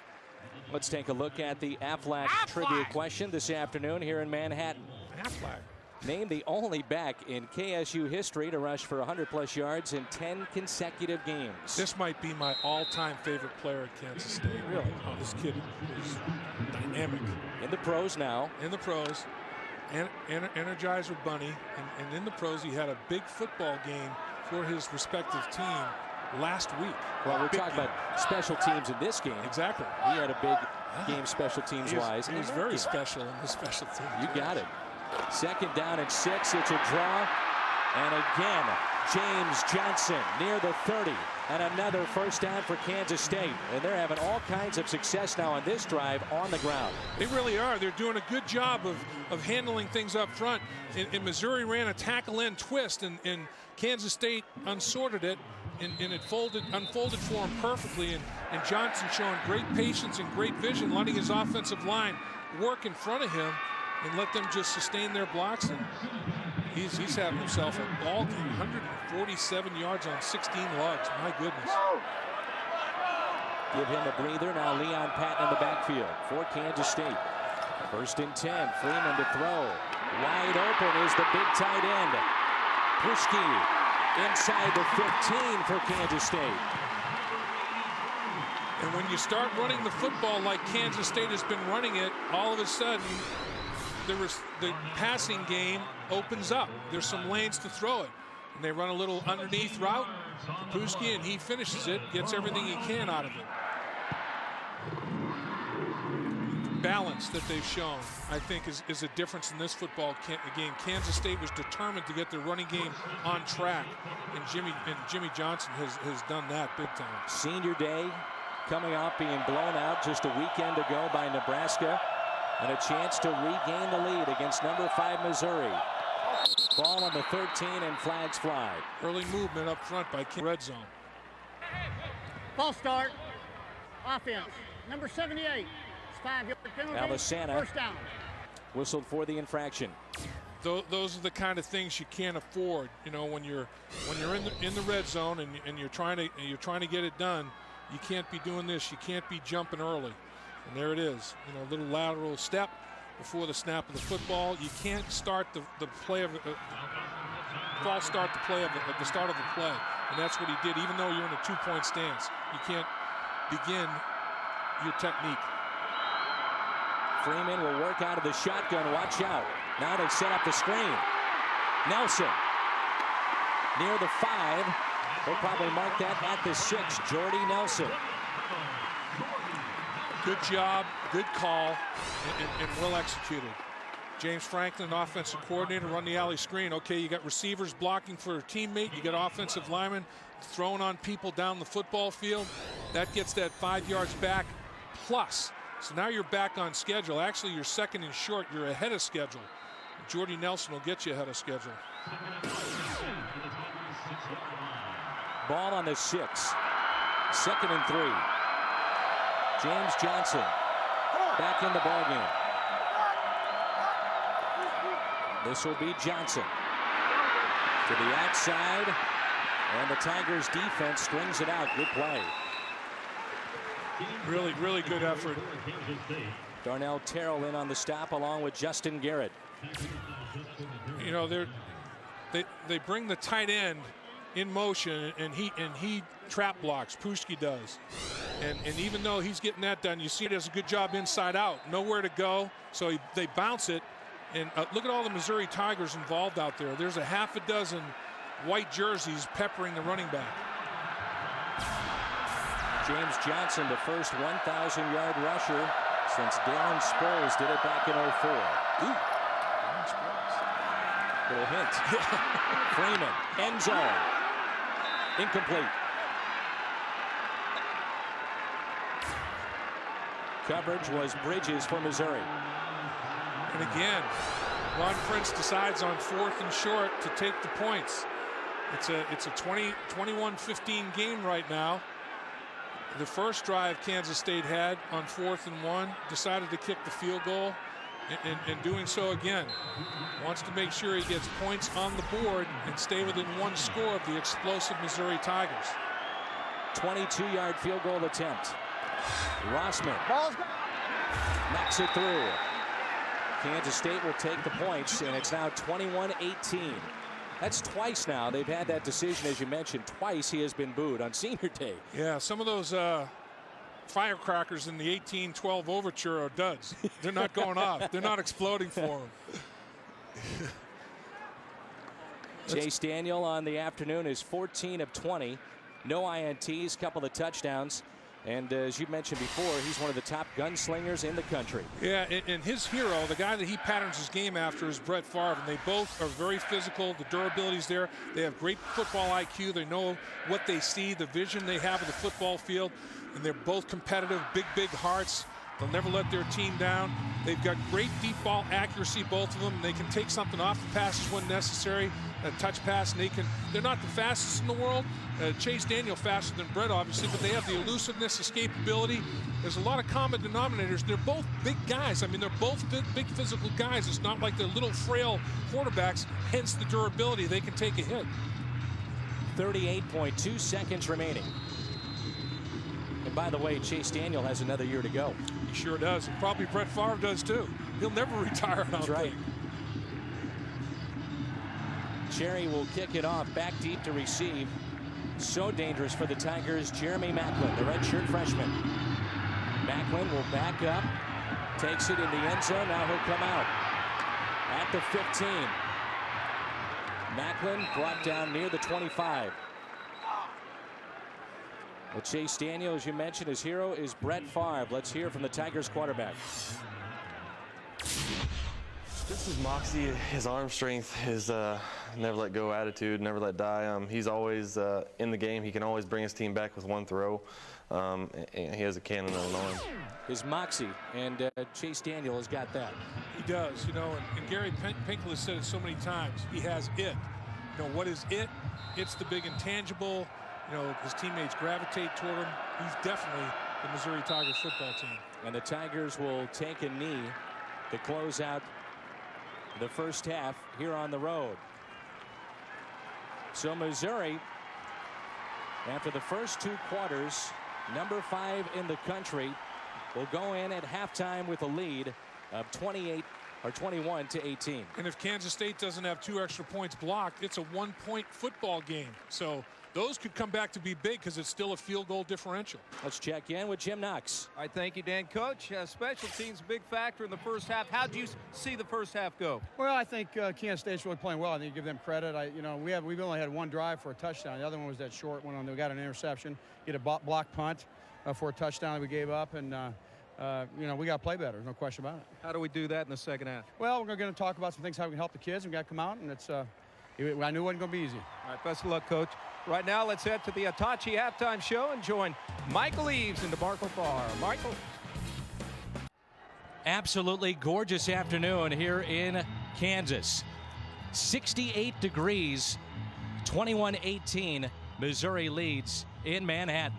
Dave Lapham, Dan McLaughlin, halftime continues, and certainly that first half, in many ways, a crazy first half and defined by special teams. Really unconventional scores, Dan, by each football team, and for the Missouri Tigers, Jeremy Macklin, no surprise here, 99 yards he goes. You got to tackle him, got to get out blocks and tackle him, because once he gets out in space, like he is here with that 4.28 40, nobody's going to catch him. He destroys all angles. He changes football geometry. He has such dynamic speed. And then Missouri gets a punt blocked, and the block is executed by Herndon. Pierce picks it up, and he scores a touchdown for Kansas State. Also, Kansas State had a couple of extra points blocked by Missouri that may come into a decision-making in this football game. No penalties by Missouri in the first half. Very clean football game. We're going to have a great finish to this one, Dan. There's no question. 21-18 at the start of our second half, and congratulations to Phil Laurie, one of our officials this afternoon. He is retiring after 37 years. This is his final game. The side judge, 17 bowl games, 2 national championships he's been a part of, and he's also a part of the Topeka Hall of Fame. Congratulations to Phil Laurie, and that football was given to him by his co-workers this afternoon, so congratulations to Phil Laurie. Let's check in with Jim Knox. All right, Dan, just got through talking to Ron Prince. He told me he doesn't think both quarterbacks, either side, are happy the way they played in the first half. He is happy with their running game. I asked him about not going to those fourth down situations, not going for it on those 2 occasional fourth down situations in the first half. He said, hey, points are hard to come back by. We just want points on the board. Thanks, Jim. One thing about Missouri, you go back to last weekend, they faced a little bit of adversity. Texas A&M pulled it within 5, but Gary Pinkel said that's the difference with our football team this year as opposed to years past. We can get through some of these tough times. Absolutely, and how will they respond here? They get the ball to start the second half. Big possession. Here's Macklin to the outside. Tripped up and brought down at the 22 by Justin McKinney. Possession start for the Missouri Tigers here in the second half, and take a look what happened in the first half. It started just 10 seconds first time they had the football. Yeah, the short field right there, and they take advantage of it, and then they go on a 9-play 81-yard drive, which is their most significant series of the football game. Other than that, Kansas State played some pretty solid defense against the Missouri Tigers, and Kansas State also got that running game going, which was big as well. 1st and 10, first possession of the second half for the Missouri Tigers. Chase Daniel across the middle, his big tight end. He hooks up with him, and that's a first down. The catch made by Martin Rucker. He had a touchdown in the first half. The playmakers for Mizzou, and how did they fare in that first half? Well, you know, Chase Daniel, he still completed about 50% of his passes, and actually a lot better than 50% of his passes. A couple of touchdowns, and not bad. Jackson, no, they got to get the running game going. Macklin was what we thought Macklin would be. 156 all-purpose yards and 2 touchdowns. Tony Temple, big hole. Flag on the play, knocked out of bounds near the 50. A late flag, though, on the play as Ray Cheatham knocked Tony Temple out of bounds. And you talk about rushing. Jimmy Jackson 13 yards, Alexander with 10, Daniel with 10, and Tony Temple only 9 in that first half. So that has to pick up. In Kansas State, Johnson had a $150 or more himself in the first half. So Kansas State is the one that got their running game on track, and I think Missouri is going to have to do that, Dan. They're going to have to make a defensive adjustment, play base defense, stop Kansas State's run, and then they can do what they want defensively. Hands to the face. 97, penalties declined, first down. It's the second time that Kansas State has been called for that, getting hands up to the headgear, and one time it was against quarterback Chase Daniel. That was a personal foul against the quarterback.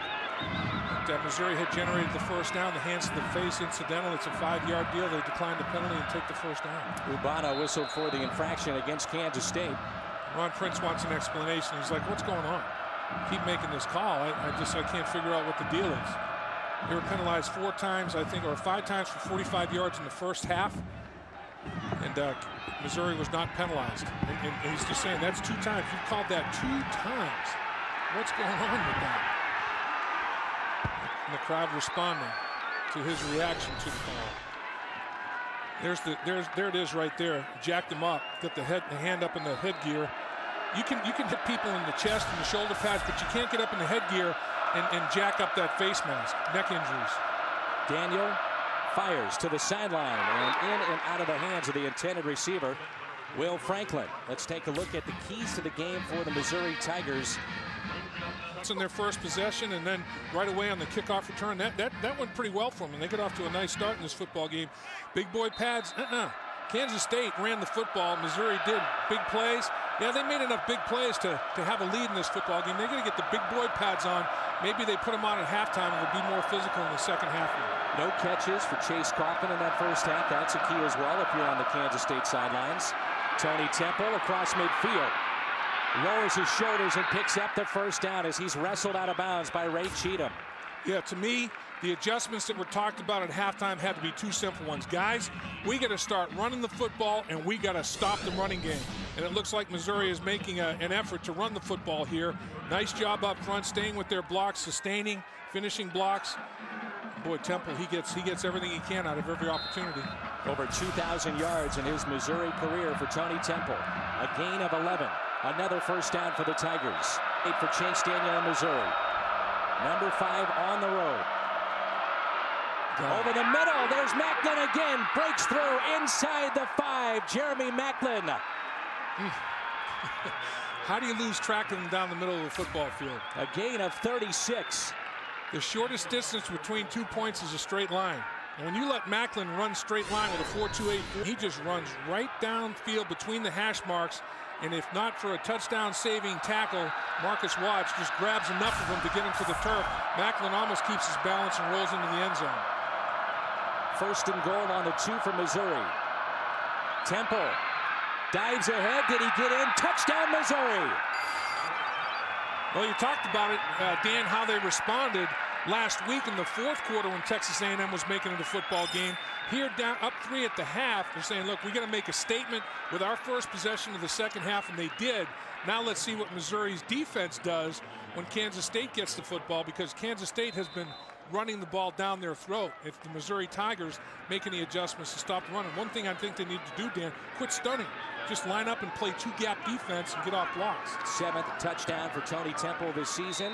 The extra point is good. So just like the first half, Missouri on their first possession here of the second half, they score. Impressive fashion, capped off by a 2-yard run from Tony Temple, the senior from Kansas City. Tigers lead at 28-18. College Football Saturday on FSN is brought to you by Hitachi. Only Hitachi HD TVs capture all the sports action. By Keystone Light, the beer that is always smooth even when you're not. And by Kyocera Wireless. Eastern inspiration and Western innovation in the palm of your hand. Kyocera Wireless. Tomorrow is rising. Ron Prince, not happy one bit. He's saying, hey, they're holding us. You're calling us for illegal hands to the face mask. They're grabbing us, not letting us get off of them. And he's just trying to get a call to go his team's way. And a little bit of politicking right there. James Johnson and Leon Patton back deep to receive for Kansas State. The bad kick there for Missouri across it, and a marker on the field with 14:01 to go here in the third quarter. Kicking it out of bounds is going to give Kansas State great field position, and interception on their first possession, which gave Missouri short field. Didn't want to see that. And 12-play, 55-yard drive. They settled for the field goal, 4th and 1 at the 2-yard line. And then they go on a quick drive after the controversial non-call on Kaufman. Johnson takes it to the house on the second play of that possession. 2 plays, 69 drives, 69 yards for a touchdown drive. Their biggest asset in the first half, running the football, Dan. They pounded it right down Missouri's throat, right up the middle between the tackles for 157 yards. Let's see if Missouri adjusts. 148 of that from James Johnson. He's in the backfield for the Wildcats. 1st and 10. Freeman wants to throw. Rolls left, and the catch is made by Deion Murphy. Murphy, a couple of grabs in that first half for Kansas State. Playmakers for the Wildcats, Freeman, Johnson, and Jordy Nelson, the senior. Well, the interception was costly that Josh threw, but he had a pretty solid first half. Johnson was definitely the workhorse and got it done. Jordy Nelson had a solid half, but in his estimation, I'm sure if he were grading himself, he wouldn't give himself much more than a passing grade. Look for Jordy Nelson to get more involved in the second half of this one. Freeman, the sophomore from Kansas City, Missouri. Wants to throw the football, has time. Looks across the middle, sails one, it's tipped and incomplete. Trying to hook up with Daniel Gonzalez. You know, when you look at the shadows being cast, that ball was right in his eyes. And as you look back to catch the football, Gonzalez is fighting the sun. And he runs that post, and I think the ball gets on him a little bit quicker than he anticipated. Right now, that is a little bit of an issue. It was Terrell in on the coverage for Missouri. That's what it looks like from that view. You can see what battling that sun. I mean, it does put it in a different perspective. You can see the coach right here shielding his eyes. It's an issue. 3rd and 4. Patton. And Patton picks up a first down for Kansas State. Striker Shulak in on the stop for Missouri. Well, we talked about Kansas State. What they wanted to do is get their running game going and balance things up. They really did get the running game going and got it going early with Johnson. Off schedule, a couple negative plays. That's a little bit less than what they had hoped and expected. Special teams, there were pluses for them, and there were big minuses. They gave up the kickoff return. They blocked the punt for a touchdown, but then they had 2 extra points blocked. So, I mean, it's kind of a little of this, little of that, and it's kind of a wash. Johnson in the backfield for the Wildcats. Moore was showing blitz. Freeman flushed out of the pocket. Looking for help and throws it away. Fans want a flag and they get a late flag. That'll go against Brock Christopher of the Tigers. They're saying that Brock Christopher definitely prevented the opportunity for the completion to take place. You know, when I watch Josh Freeman, I see a little bit bigger Warren Moon. You know, he wears that number 1. He's got the colors, University of Washington, where Moon played, same color scheme. I mean, I see a bigger Warren Moon out there. And I think Josh Freeman's going to have a great college career, and he'll probably do very well on Sundays as well. He has got some unbelievable physical abilities. Well, we talked to Ron Prince earlier this week, and we asked him about Josh Freeman. He said there's nobody, I don't care who it is, East Coast, West Coast, that I'd want to have running my offense. He is my guy, and they've got him for 2 more years. Yep, and Gary Pinkel feels the same 34, way about his guy. 10-yard penalty from the previous spot. First down. And Gary Pinkel saying, how can you call that, not call the penalty on my man Kaufman? But look at Freeman create. Out of pocket he goes, rolling to his left, squares his shoulder pads up, and throws a ball that's catchable, in the official's opinion. Of Christopher does not grab Johnson like he did. That is 6'6", 250, and pretty mobile. Absolutely. I mean, he's got athleticism galore. Johnson in the backfield for Kansas State. It's been Johnson and Patton. Play action. Freeman short with the throw. Trying to hook up with his tight end. He had 2 guys right in his smush. I mean, they were after him. They came big time on the blitz. And it was Alexander and Garrett. Yep. And Garrett is the one that missed the tackle earlier in the game and landed on his elbow in front of the Missouri sideline and got up, looked like his shoulder, his elbow was bothering him a little bit. And here they come off the edge. You got a twosome coming off the edge and just getting after Josh Freeman. 2nd and 10, ball on the 44 for Kansas State. They trail at home by 10. Number 5 Missouri. Trying to pick up their 10th win of the season. Freeman over the middle. Deion Murphy, and they will say no catch. Saying that the ground helped him secure the football. The one official in front of the Missouri bench came to the field saying it hit the ground. And as Murphy, he does short hop it. Good call by the official. And if you're Kansas State, you're trying to answer that initial drive by the Missouri Tigers. Big 3rd down right here. And that is, like in basketball, Dan, the first 5 minutes of the second half are always big, first 5 minutes of the game. Same in football. You're in a 3-point game. The first drives of each respective team to start the second half are big time. Freeman sets up a screen. That's Patton, and he is brought down by a couple of tacklers. In on the stop was Christopher. Did a nice job that time.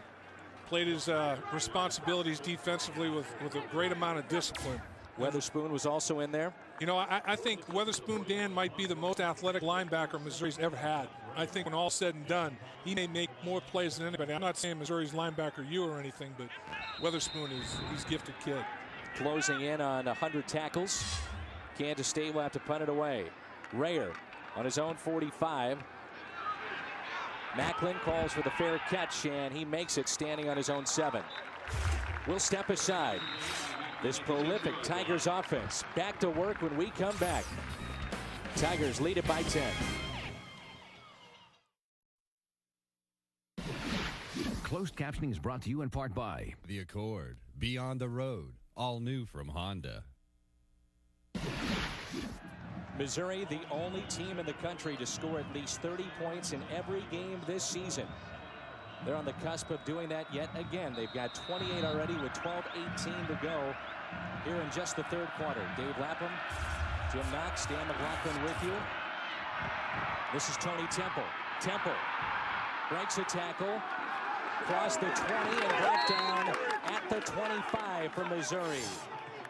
Chris Carney with the stop for Kansas State, and all of a sudden Tony Temple becoming a factor. Well, I think Missouri has made a commitment to start to run the football. Kansas State is in that 3 down lineman configuration, and you can gash it a little bit. And they didn't run the football satisfactorily at all in the first half, and they get gashed in the running game.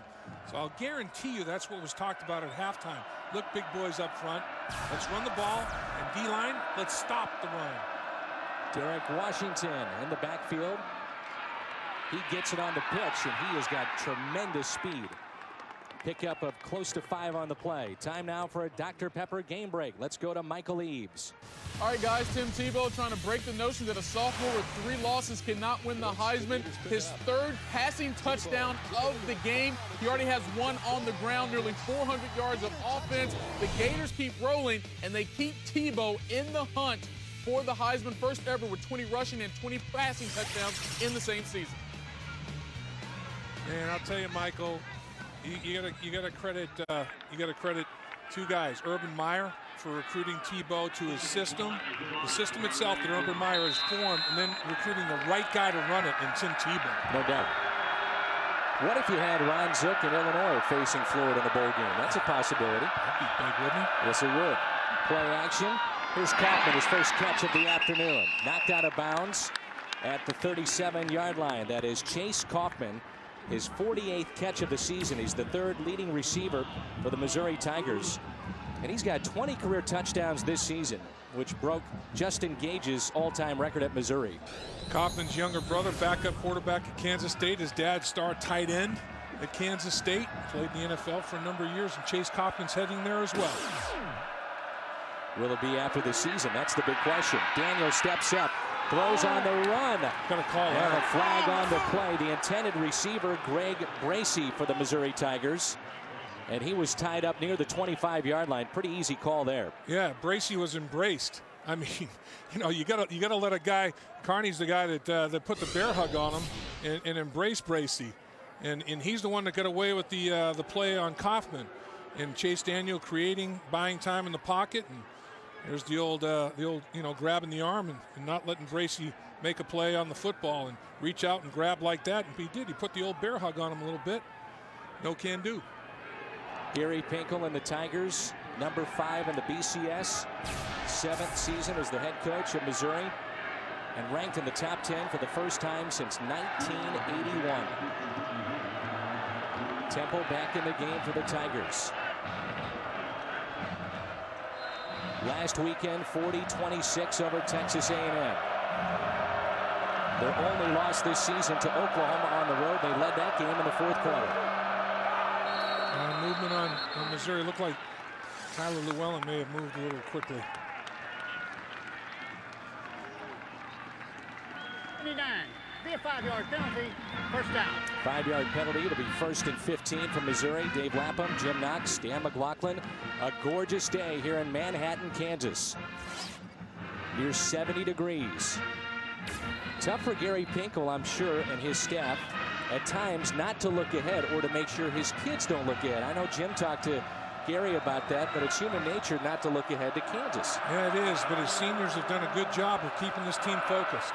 Here's Macklin across midfield to the 45. He's tripped up, dives ahead, and he's brought down near the 42-yard line. Jeremy Macklin had a huge first half. Chris Patterson, if he doesn't make the play he makes, number 10 in the purple jersey, watch Chris Patterson, number 10. If he doesn't take this offensive lineman out and make a pile, and as a result make Macklin cut inside just a little bit where one of his teammates could make the shoestring tackle, that goes a long way. Derek Washington, speedster, still on his feet, dives ahead. Looked like he got the first down as the ball popped loose a little late after the whistle. Derek Washington is a true freshman. Raymore Peculiar High School here in Missouri. Well, they just keep coming. I mean, it's like the Marines hitting the beach. They come in waves, all these athletes. And the thing is, all these kids, Missouri, they want to get on the football field. They want to participate, and it gets very competitive. We get a little BCS action here. Take a look at that top 10 momentarily. 28-18 Missouri. Number 5 in that BCS. Daniel avoids the rush, gets rid of it, and throws it out of bounds. Smart play. BCS update. Number 2 goes down. And as you mentioned, that's not the spot that you want to be in. That's Oregon. They lost, and they also lost their top player. You think that Kansas would move up a notch. Kansas may say, no, go ahead, Oklahoma. You Yeah. go up there. Because I don't want to go against Missouri being number 3. But it could be 2, 3, and 4 for the Big 12, depending on how this rest of this weekend unfolds. Kansas and Iowa State today. Temple tied up, brought down. A loss of 4, maybe 5 on the play. You know, even when you're converting over 57% on third down, Dan, you don't want to be 3rd and 15 or more. And that's what Missouri's looking at now. Nice job by Kansas State. We were talking about one of their goals or keys to the game was to get Missouri off schedule with sacks or tackle for loss, and that's what they did on that sequence. Xavier Stewart with the stop for Kansas State. 3rd and 16 for the Missouri Tigers.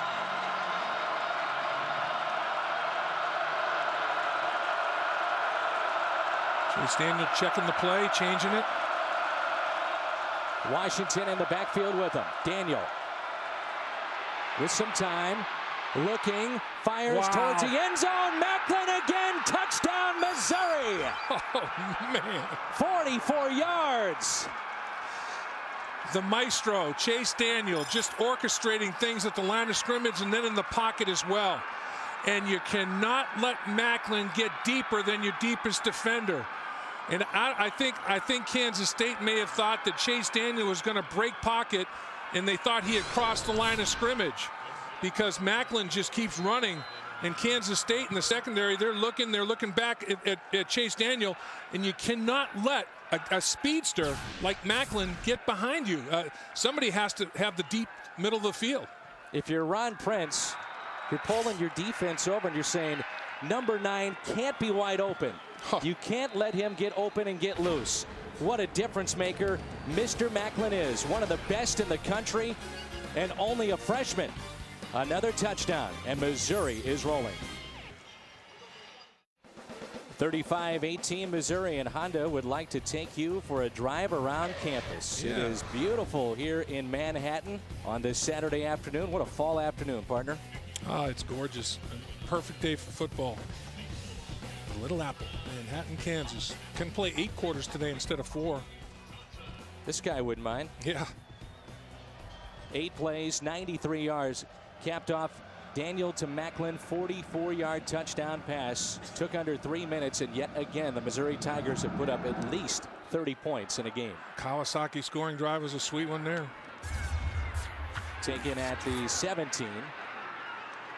And spinning is James Johnson out near the 30. Let's go back to the touchdown. Well, let's take a look at what happened to Marcus Watts. Excuse me, that's an official. Marcus Watts right here. Macklin continues to run. Watts, when the play unfolds, Chase Daniel will buy a little time out here, and he's flirting with the line of scrimmage, and Watts doesn't think that he can throw it that far, so Watts starts to work to this side of the field. Well, Chase Daniel, he just lofts it to Macklin. And Watts thought, he didn't have enough arm strength. He has plenty of arm strength to do something like that.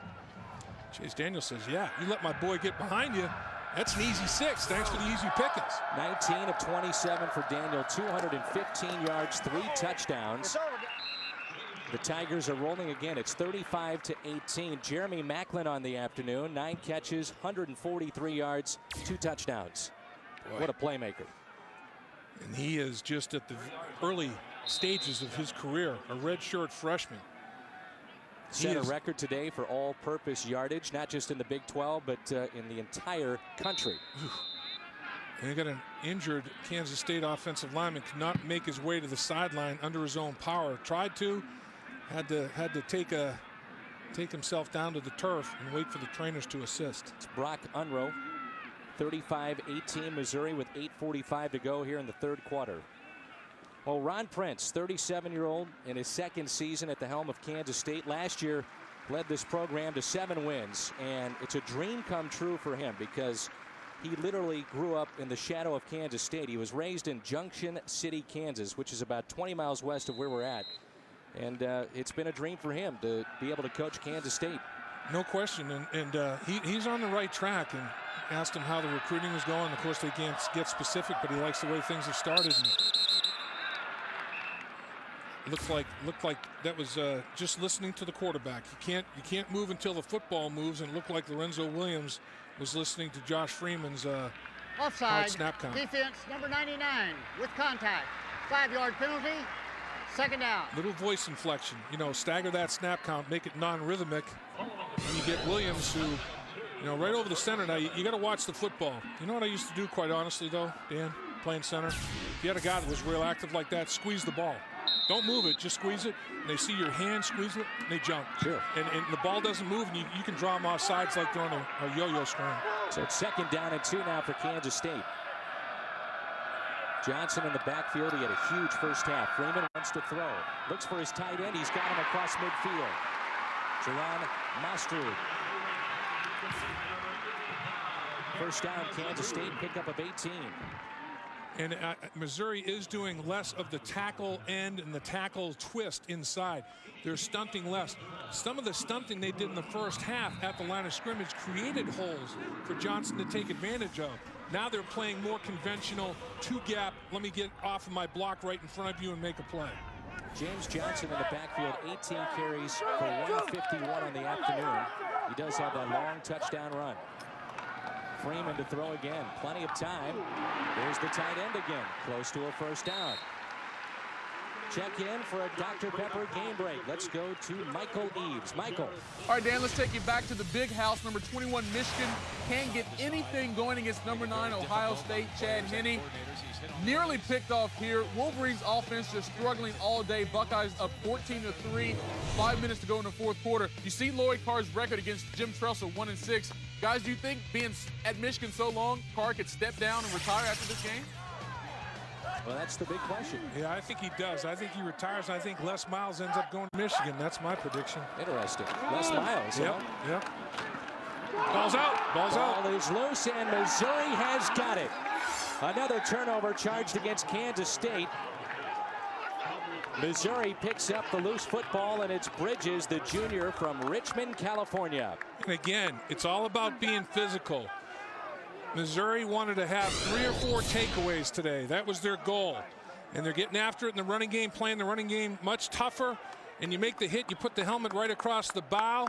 Like, it looked like, who did that?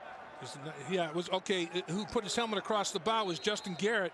He knocked it free and forced that fumble. That was a big hit, put his helmet right on that football. And you have a disappointed Johnson.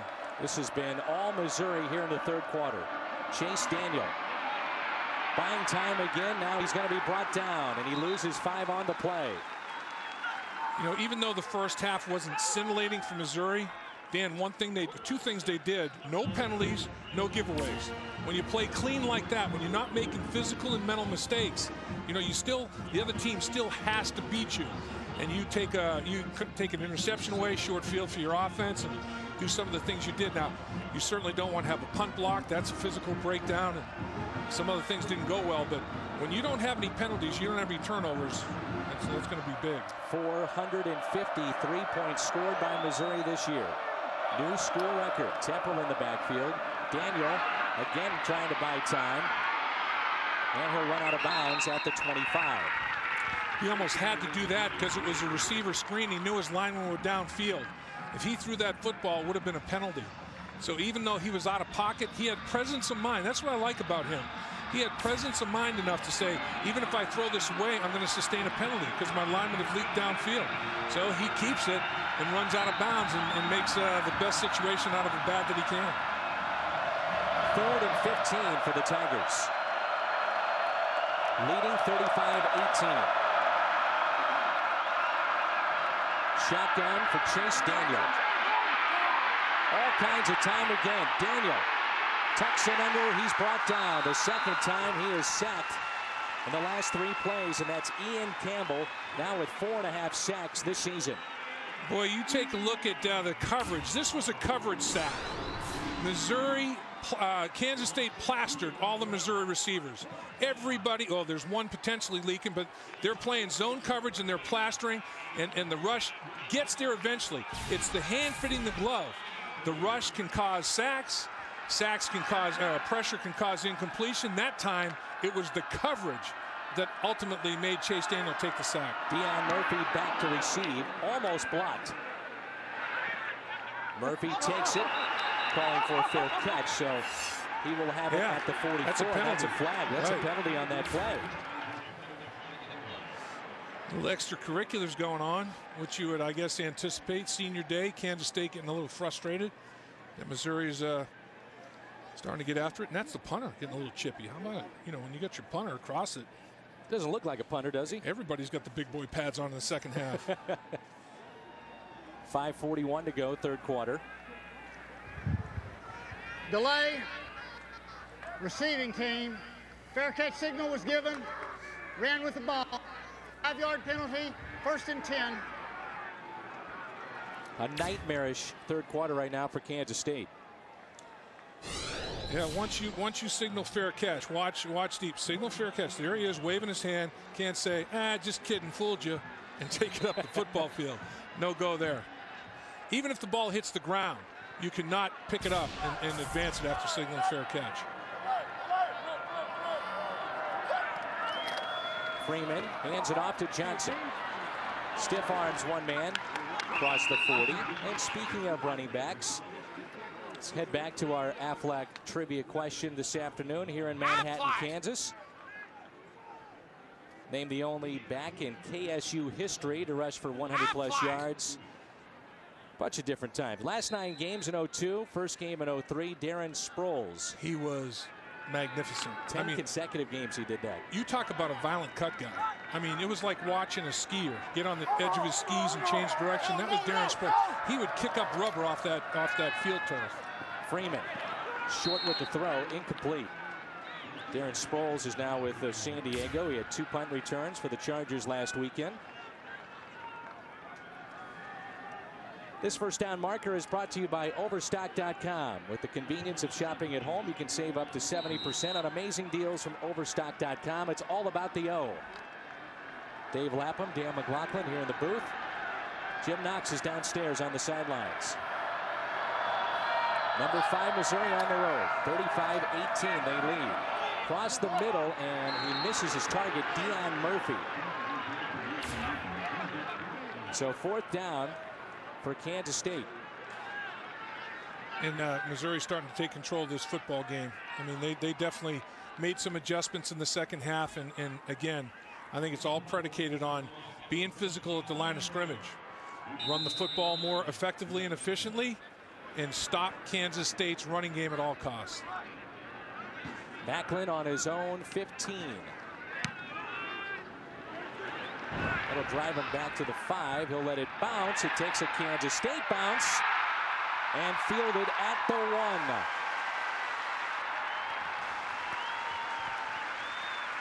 Dr. Pepper on a roll today. And this afternoon, as we take a look at that punt, 56 yards. Logan Robinson, our Dr. Pepper honor roll, 2-time academic All Big 12, graduated last May. Secondary education. Congratulations to Logan Robinson of Kansas State. Logan Robinson has the old time management deal figured out. He's the definition of student athlete. Hits the classroom and the football field and the weight room equally hard. You would figure that this would get the crowd going as Daniel is in his own end zone. He's trying to get himself a little room as he's backed up. You know, Kansas State's defense has done something that not many other teams, if any, have. They've already held Missouri to 2 3-and-outs. Missouri had 14 3-and-outs in their first 10 games. So they've already had 2 here. It's not even at the end of the third quarter, and they're backed up once again where the playbook may be condensed a little bit. So if Kansas State can force a 3-and-out, they can get nice field position. Offensive coordinator Dave Christensen telling us for the Missouri Tigers, they'll script sometimes 55, 60 plays and stay with it. But when you're in this situation, it changes. Yep.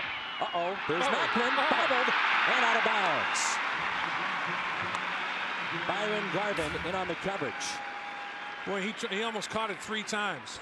and if he did catch it, you know, if he had secured it early, he would have made one of those cuts and just taken it upfield for significant yards. But move the pocket, get Chase Daniel out of pocket a little bit, change the launch point, and man, just could not quite secure the football.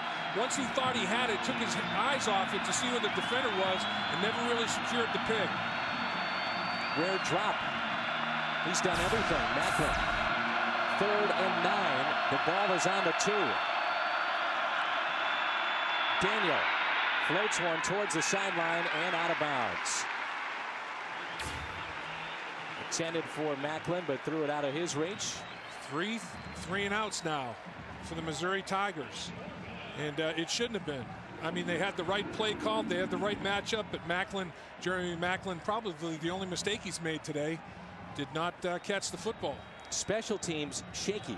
I think the best way to describe right now, especially the punting game of the Missouri Tigers. And you know, you almost think, do you take the safety?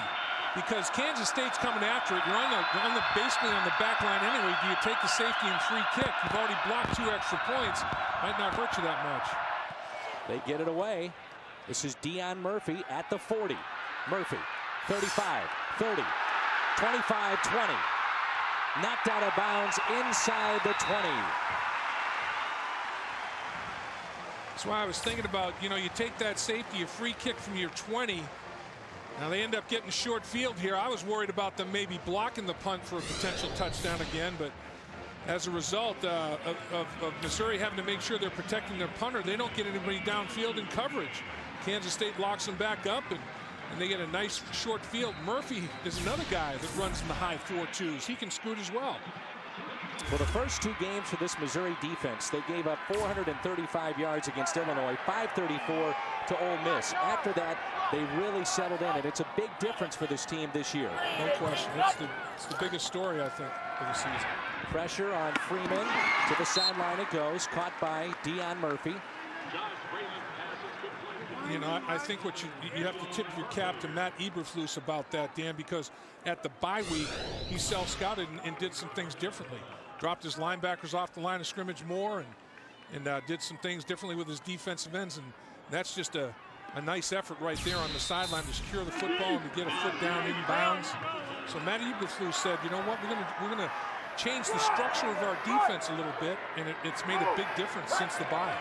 Gain of 3. Blitz coming and knocked down untouched was Sean Weatherspoon. And Josh Freeman is not happy about it. Josh Freeman right over to talk about you have to see sight adjust on that and you have to break your route off. And here comes Spoon. Weatherspoon's going to come off the edge and he's unblocked. And I don't know what the offensive tackle was doing. He should have at least jammed Weatherspoon, but man, he didn't block anybody. He was looking good out there in space, was Lou, but he let Weatherspoon go. And boy, I think Josh Freeman had a right to chew him out as well as receiver for not seeing the blitz for sight adjust on the route. Loss of 11. 3rd down and 17. Freeman looking end zone and caught. Touchdown, Kansas State. Ernie Pierce. 20-yard touchdown reception for the Wildcats. Terrell got his feet locked up, and he could not make an adjustment. And as a result, he staggered and stumbled when they locked their feet up, and he couldn't get airborne. And Pierce could. 3rd and 17 turns into a touchdown, much needed for Kansas State.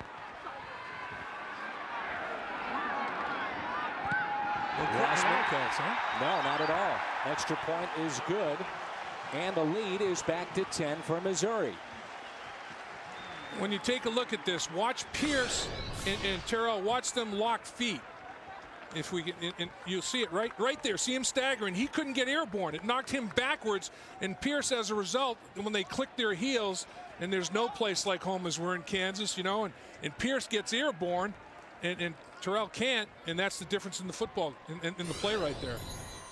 Instant separation as Ernie Pierce, the junior from California, cuts the lead to 10. All of a sudden, the crowd gets right back in it. You got to give this defense and special teams some credit after a rocky start, first 5-7 minutes for Kansas State. All of a sudden now they're back within 10. And 2 missed extra points that were blocked. It'd be 35-27, a 1-score game with 2-point conversion into effect.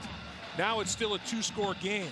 So those extra points always have a way of staying with you in your decision-making process during the course of the game to try to make up for those errors. Josh Cherry will kick it off for Kansas State.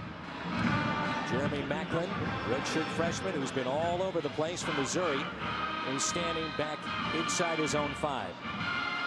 Macklin, by the way, 2 touchdowns, 143 yards receiving. And that's the big play that Missouri wanted to avoid giving up. You know, they talked about we gave up 143 yards on 3 plays to Texas A&M. Didn't want to give up 3rd and 17. You're going to get off the field. Macklin out of his own end zone. At the 10, with a little seam, and hit hard at the 20. Justin McKinney in on the hit for Kansas State. Well, why is this game so important for the University of Missouri? Let's show you why. Big 12 North standings. You look ahead to next weekend. That's the matchup with Kansas, but they need to keep pace.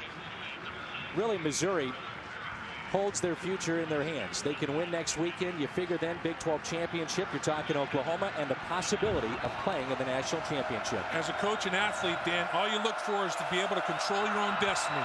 And they both control their own destiny. Who's going to step up and finish it? There's Tony Temple. Tied up by Brandon Balcom. Manu was also in on the stop for Kansas State. Under 2 minutes to go, 3rd quarter. College football, Big 12 games today. Iowa State, number 3 Kansas. Oklahoma State, Baylor.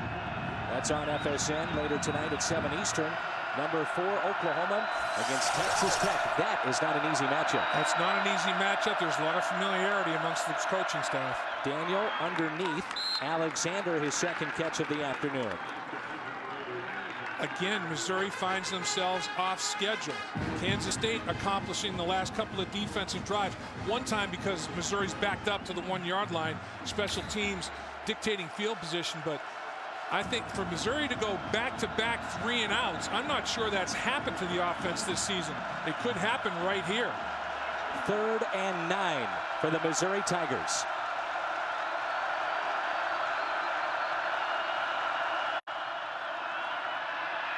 Daniel finds an open man near a 1st down. That's Alexander again. Back to the studio on a Dr. Pepper game break. Let's go to Michael Eaves. Okay, guys, it's the final at the Big House. Number 9, Ohio State control. Number 21, Michigan, pretty much all day. Todd Beckman takes the knee as Ohio State wins it 14-3. They win the Big Ten championship. They're headed to the Rose Bowl.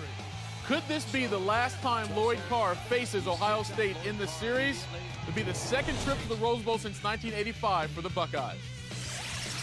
All right, Michael, thank you very much. The Tigers picked up the 1st down. It's 1st and 10.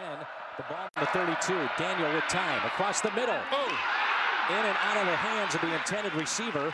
And again, I believe that was Alexander. And it's another drop. Yep, and that's one thing on the run and the spread offense here. You have to play catch. And we saw Macklin on 2nd down drop the football that would have generated a 1st down. There's another drop. You have to play catch. If you don't play catch, you're off schedule. You know, if you catch the football, it's all fine and dandy. If you don't, you put yourself behind the 8 ball. 4 wide receivers. Top portion of your screen. 50 seconds to go in our 3rd quarter. Little pitch to Tony Temple. Cuts it up, lowers his shoulder. Across the 35 and brought down at the 37, Tony Temple. You know, you look at that Ohio State-Michigan matchup that we talked about just a little bit ago, Dan. Henning, the quarterback, and Hart, the running back, never beat never beat Ohio State in their Michigan career. They came back, instead of going into the draft early last year, came back. They said one of the big reasons, we want to beat the Buckeyes one time. Never got it done. Got to be bitterly disappointing for Lloyd Carr and those 2 seniors. Could be the final play of our 3rd quarter.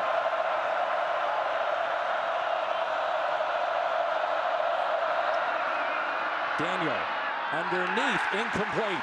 Threw behind the intended receiver. That was Tommy Saunders. And the unflappable Chase Daniel emotional after that non-conversion on 3rd down. It's 4th down. Well, they came out firing to start the second half and give Kansas State their defense some credit here. Really, I mean, Missouri, when they scored to start the third quarter and they held Kansas State to no points, you thought, okay, now Missouri's starting to take control of this football game. But senior day, home crowd, Kansas State's not going to spit the bit. Cross it to punt it away. Deion Murphy, fair catch, dropped it, and pounces on it at the 20, and that does it. Third quarter in the books. That's the end of the third quarter. Our score here in Manhattan, Kansas. Number 5 Missouri trying to hold on. They lead it by 10 over Kansas State. You're watching Big 12 football presented by Kyocera on FSN.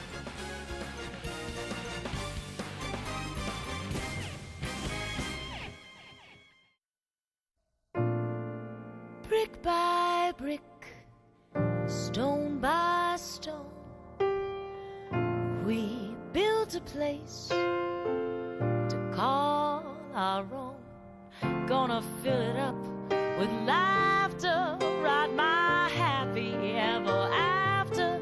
'Cause for the first time in my life, I'm holding the key to a brand new life waiting on me. That's what makes a house a home. Across the country and around the world, thousands of Habitat homeowners and millions of volunteers know the joy and pride of seeing a house become a home.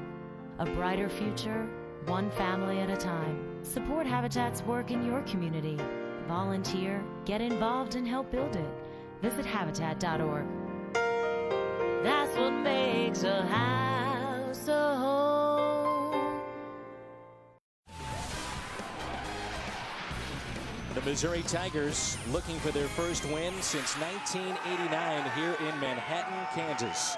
The game summary: Tigers, number 5 in the country. They lead it by 10. Big days for Macklin and Daniel and Johnson. A huge day for Kansas State. 160 yards on the ground. This is Freeman spinning out of trouble and finally brought down.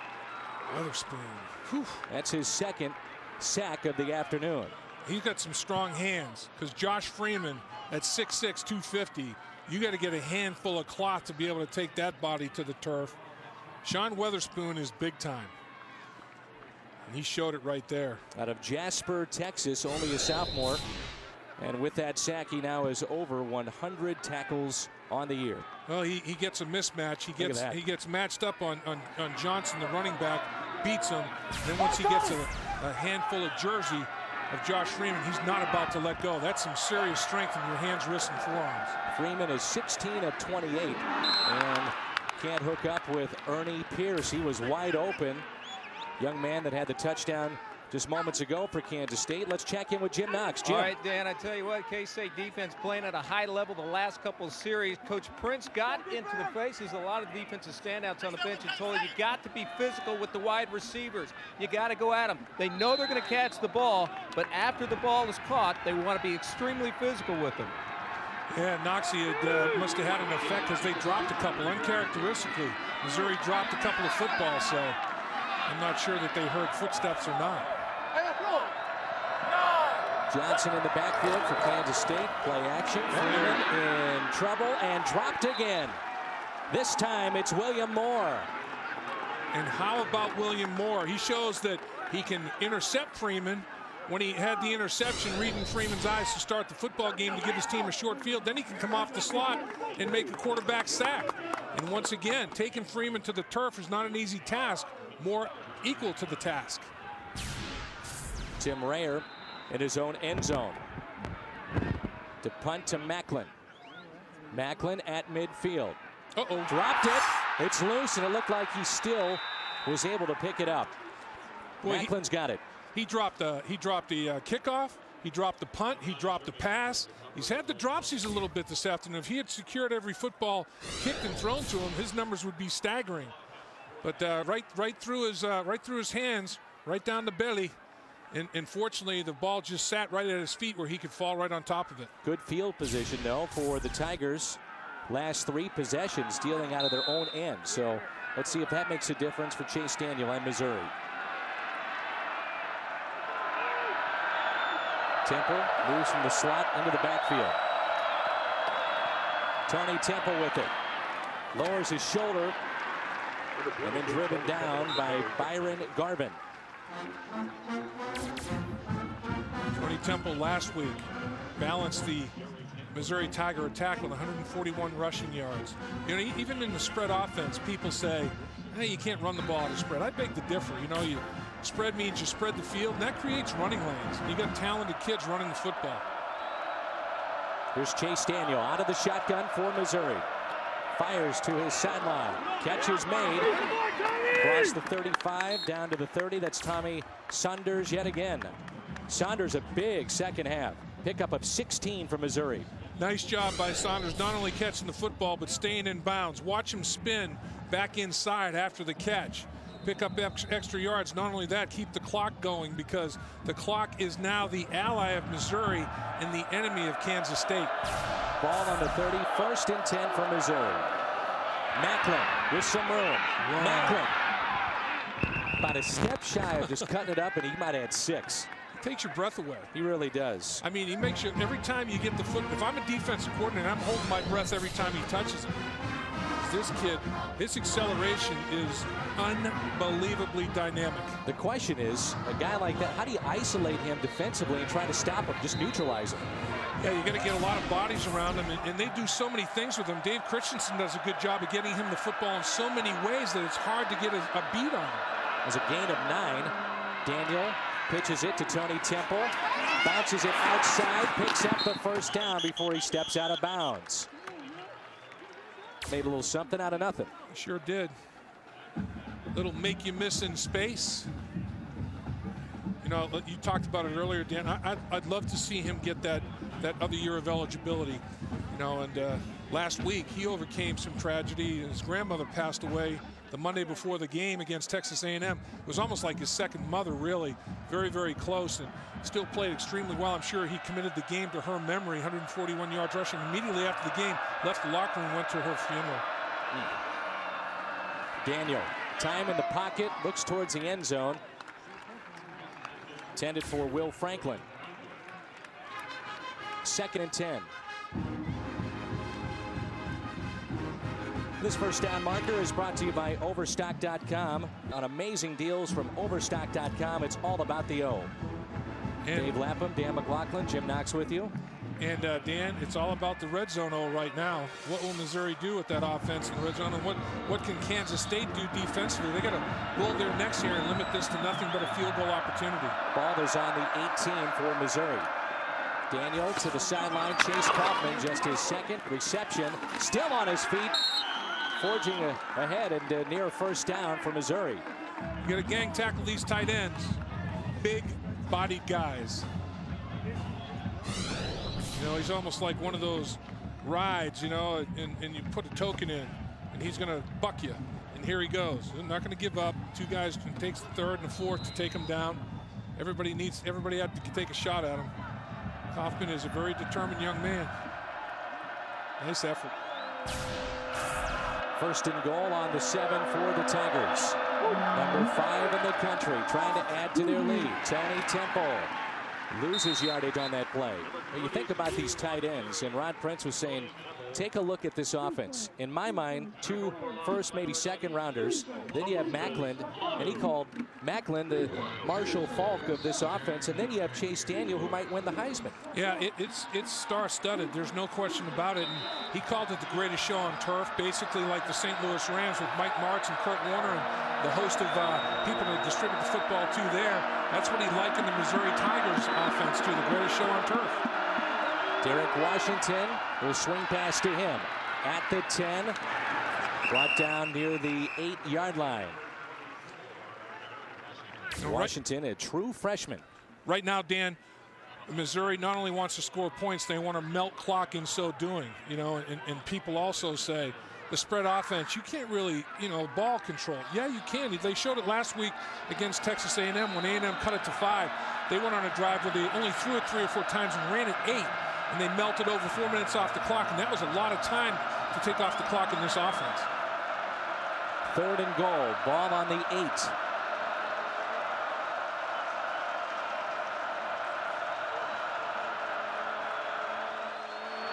Kansas State showing blitz. They pick it up.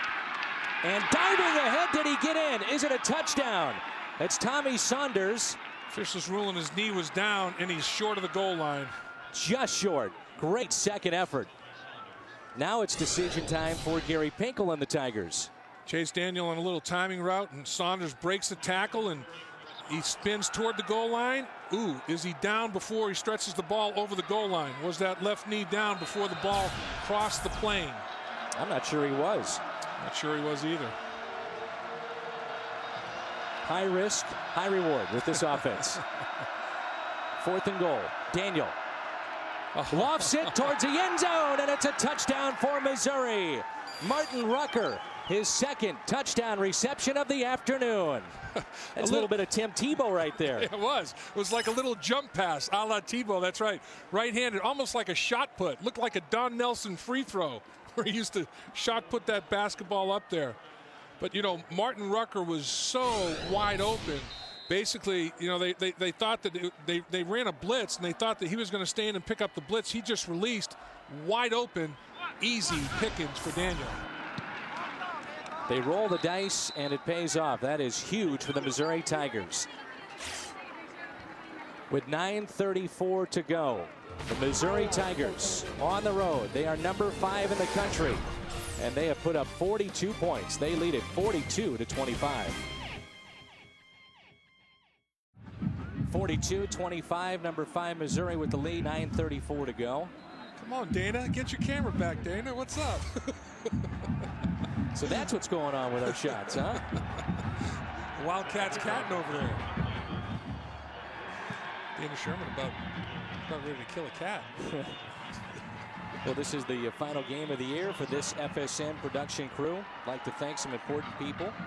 Helped us this season. Doug Sellers, Roy Hamilton, Ron Gralnick, Mike Anastasio, Ed Pete, many, many others. I tell you, we've had great work. Camera guys, truck, great pictures, great coordination of the entire effort. Brought our fans, I think, some quality stuff, guys.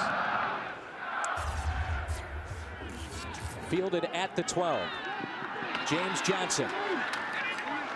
Johnson brought down near the 30. Well, here's a really smooth move brought to you by Keystone Light. And why not, Mr. Macklin? We started our telecast talking about Jeremy Macklin and just how dangerous he can be. And he has been all over this football field this afternoon. He has been. His explosiveness is awesome, in one word. I mean, you get him out in space, it is sayonara. He's all by his lonesome. He just distorts the total football geometry. You have to take different angles, and if you think that Chase Daniel can't throw back across the field to Macklin, you're thinking wrong. And that time Watts thought wrong, and Macklin made him pay. You can't let Macklin get behind you. Leon Patton with the carry and a hole. Brought down at the 35. Macklin, a huge afternoon for the Missouri Tigers. 143 receiving yards, return yards 209, total of 360. That's a machine. That is a yardage scoring machine right there. And remember, red shirt freshman. Defensive coordinators have to worry about him for a while now. Patton in the backfield for Kansas State. They trail 42-25. Under 9 minutes to play. Freeman to throw. Flushed out of the pocket. And throws it away. This is a team, Kansas State, that gave up 73 points this last weekend. And as we mentioned before, prior to that, a real devastating loss to Iowa State. So if you're Ron Prince, you want to see this team finish strong today and have a chance to get that 6th win next week and then find yourself in a bowl. 6 games into it, Dan, they were 4-2 and still ranked in the top 25. And now they're on a 2-game, potential 3-game losing streak. You know, they were 4-2, then it was kind of a win-loss thing. But they've fallen on hard times the last couple of weeks, like you talked about. Iowa State and Nebraska could continue to get today against Missouri. 3rd down for the Wildcats. Freeman over the middle. That's a first down and a big hit. Pushki, the tight end, picked it up. The ball popped loose, they're saying. And still no whistle, and finally we get one. Now, during the course of that hit, was the ball taken away? Because he got stood up. I mean, Pushki definitely, he got smoked. Patton worse for the wear. That's a 7-point stance. You have the head on the ground. It's Missouri's football. And Patton's in a 7-point stance. That's the worst stance of them all. Gary Pinkel celebrating another takeaway by his defensive football team. Van Alexander on the recovery for the Missouri Tigers. And again, big boy pads being physical. Pushki, boop, stand him up and take the pig. Just wrestle it right away from him. Alexander's the 5th leading tackler for Missouri out of Columbia, Missouri, the hometown of the Tigers, and that was a big-time pop right there. Well, 16 straight games Missouri has had a takeaway, and there's Patton working his way off the field, not under his own power. You see a few Wildcats have been in this situation, and you don't like to see that. 16. This is the 17th straight game, and their goal was 3 or 4 takeaways today, and they talked about punching the football, ripping the football out of there. 8:33 to go. And the Tigers will have it.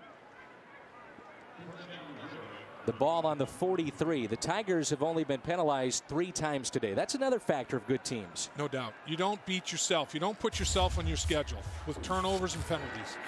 Chase Daniel to the sideline. Catch is made by Jason Ray. Stays in bound. Clock continues to run. Under 8.5 to play. And that's what Missouri is going to be acutely aware of right now. Gary Pinkel understands that he's got a comfortable lead. Now the clock is his ally, and keep it that way. 7 different receivers have catches today. Spreading the football all over the place is Chase Daniel. And you got so many skilled guys. You want to keep them all happy, and he does a great job of distributing the rock. And I think, Dave, you'd have to say that the running game opened up a little bit of the passing game, too, here in the start of the second half. No doubt. Temple, huge hole, across the 30, down to the 25, still on his feet.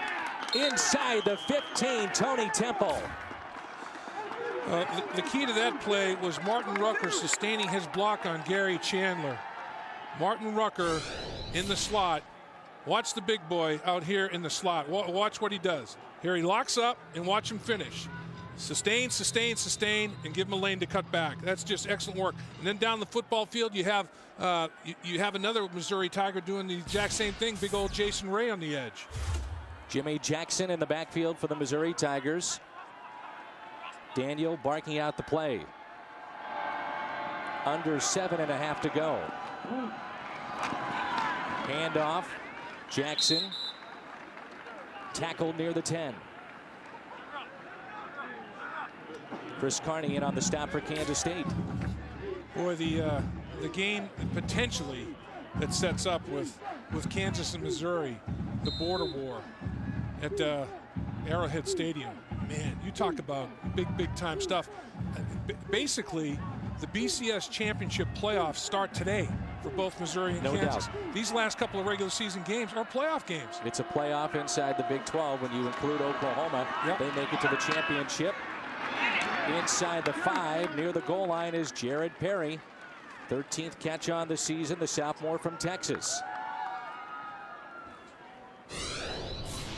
Again, it's like when Missouri starts executing, the offensive line gives protection and gives so much time for the receivers to run their routes and be so precise down the field and not impede Chase Daniel's vision whatsoever. It's dicey. Daniel approaching 300 yards. Handoff. This is Temple, and it's a touchdown for Missouri. You know, you just never know when Missouri is going to explode. You know, you're looking at them and it's like, okay, well, you know, all 8 cylinders aren't clicking yet. But once they get this going and the offensive line starts taking control of the line of scrimmage like they did in the second half, and it's a two-way go for Chase Daniel, it's coffin nails. In the first half, I think Missouri's offense sputtered and struggled because they didn't run the football worth a hill of beans. In the second half, they got it going. Chance of MIZZOU here in Manhattan, Kansas. All Tigers here in the second half. Number 5 is rolling. We'll talk about their matchup next week with Kansas when we come back. Welcome back to Manhattan, Kansas for the Jack Leaks welfare of the game. We're giving it to the Wildcat fans for hanging in here. Plus, we're body surfing. The Wildcat fans, the Jack Leaks, Wild fans of the game, feed your wild side. I see a little empty dip coming up here, guys. But hopefully they'll let me down gently. The Wildcats the Jack Links Wall fans of the game. All right. Noxie, you already took it right here, guys. That's good. Noxie already took the biggest hit of the day in the open. Off the sofa. Off the sofa, yeah. At least they didn't drop him this time. Man, Noxie's tough, though. He's resilient. Noxie's a machine. I'll tell you what, Jim Knox, Macklin. Jim Knox, Macklin. Where do I go? And he gets paid to do that. Macklin, I guess. Noxie gets paid to do that. Yeah. But it started out a little rough. Here's Noxie. Look at this. This is the hit of the game right here. Noxie! Where are you going? Noxie! Oh, he's all right. Look at him. He's resilient. He is. You can't stop Noxie. You can only slow him down. Here is Deion Murphy from the goal line to the 20 and brought down near the 23. We'll return after this word from Dr. Pepper and your local Dr. Pepper bottler. All Missouri, 49-25.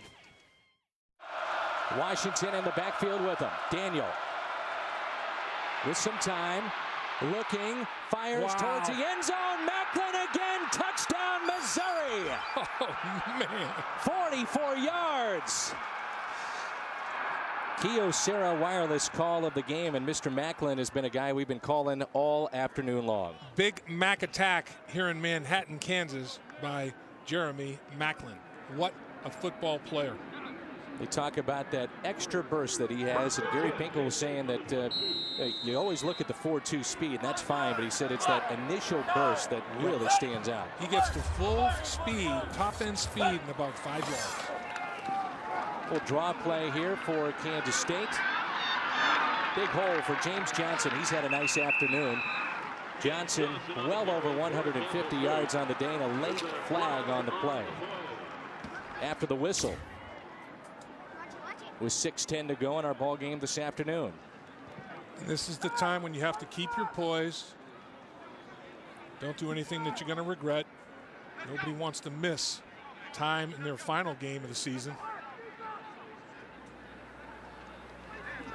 Dead ball, personal foul, number 73. The first down was good. It'll be 1st and 10 after a 15-yard penalty. Spexarth whistled for that foul. Tonight, FSN College Hoops tips off as Sean Singletary and the Virginia Cavaliers take on the 17th-ranked Arizona Wildcats. Early season showdown. Coverage begins tonight, 10:30 Eastern, 7:30 Pacific, right here on FSN.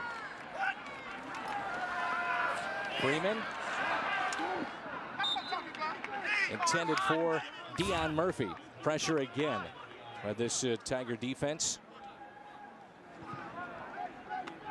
Time of possession, Missouri in the second half with 15 minutes and 10 seconds, and that's something that Texas A&M did so well a weekend ago in the third quarter. They kept the football, they kept the Tiger offense on the sidelines, not so in this ball game today. Yep, Missouri said, you know, we got to get the running game going. We got to stop Kansas State's running game, and that's why the time of possession shifted like it did from first half to second. Freeman swings it out. Murphy, nice open field tackle. That's a heck of a play by Carl Geddes, the freshman from O'Fallon, Missouri. I can't say how impressed I am with a true freshman lining up at the cornerback position in Big 12 play. And not the game's not too big for him. I mean, he makes plays. He belongs. It's not like they're trying to hide him out there. Rod Prince was saying the difference with this team is defensively, and in particular when you look at the skill and speed defensively with the Tigers, every guy they recruited, it just looks like they fit. Yep, and I think that practicing against the spread all week makes him fast.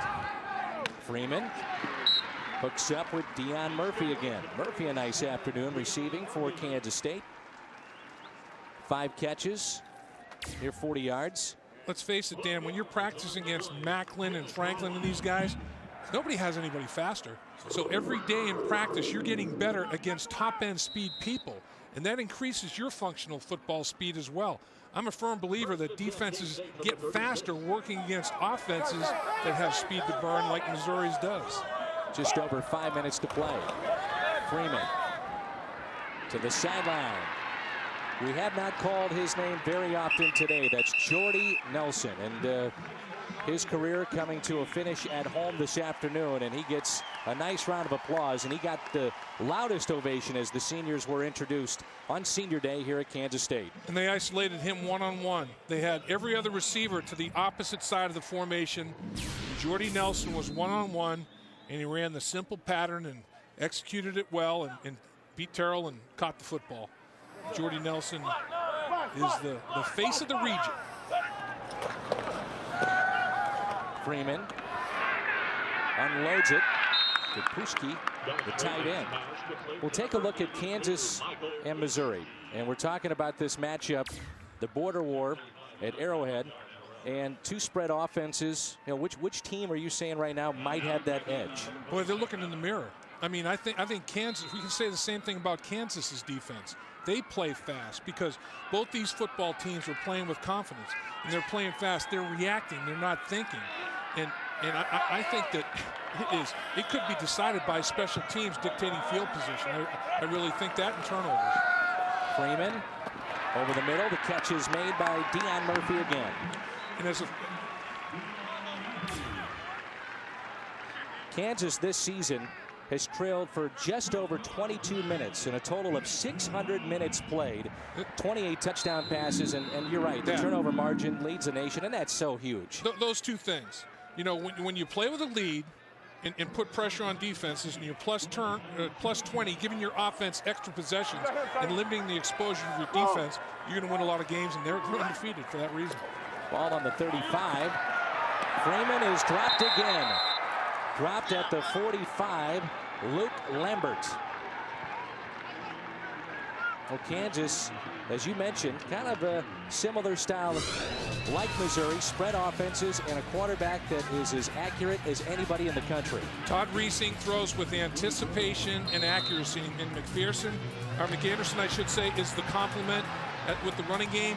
And Reesing, just like Chase Daniel, has a multitude of receivers to throw to, and he utilizes all of them. And it's going to be a great game. Catch made by Jordy Nelson. How much do you buy into the fact that these kids were not highly recruited and they play with that chip on their shoulder? I think it's a big factor, and I think it's. I think both these organizations, both these programs were built in that same way. And I think as a former lineman, the game's going to be decided by the guys up front. Both teams have skilled people that can win the game. Who's going to have the time to win the game? So Kansas, Oklahoma, Missouri, all in the top 5. The BCS, first time that has happened in the Big 12 since 2001. Yeah, and that was Oklahoma, Nebraska, and Texas back in 2001. So Missouri, it looks like they will take care of business this afternoon. Kansas playing Iowa State. There's that arm strength right there by Freeman. That's why if you're a Kansas State fan, you sit there and you say there is hope. We've got a pretty good quarterback coming back. There's no doubt, and he's the kind of guy that can throw from the right hash mark to the left sideline, or vice versa. And Jordy Nelson, with his speed, you have to respect him, runs a little comeback route and gets separation. And that, you know, it sounds crazy, but that receiver catches it with his hand. Don't cradle the football. Don't let the football get into your body. That's not confidence in your hands. Jordy Nelson's got great confidence in his hands. His family watching. A little disappointed with the outcome right now on senior day, but proud nonetheless. Coaching staff was telling us that Jordy would like to continue his studies, but also coaching is in his future, whether it be here at Kansas State or locally in the high school programs around the area.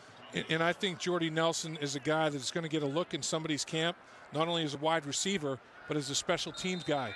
When you have the size he does, he mentioned yesterday he's a little under 215, but he can get up, you know, over 215 and run that 4.45 at 6'3". There's a spot for him on somebody's roster. Under 3 minutes to play. Inside the 15. James Johnson, well, we had a chance to catch up with Jordy Nelson and ask him about his fondest memory playing for Kansas State. Big games, but I think the one that I'd have to take in was Coach Snyder's last game here. We won, and I was lucky enough to be able to carry him off the field with Jim McClary. So that's something I think that will always stick with me, and it's something that just happened, and I'm glad I was put in that situation. Well, Clary was a big offensive tackle, and Jordy, they combined to take Coach Snyder off the field after his last game victory against Missouri last year. And right on cue, it's Jordy Nelson scoring what might be his final touchdown at home. And you know what? Certain things you like to see scripted, and we know that wasn't scripted, but that's poetic justice right there. His 10th touchdown of the season. He's in double digits now in that category. He's got over 100 catches on the year. He's got 10 touchdowns. He's creeping up on 1,400 yards receiving. That is one heck of a senior season. So Jordy Nelson, the touchdown for Kansas State. Cuts the lead with 2:04 to play to 49-32.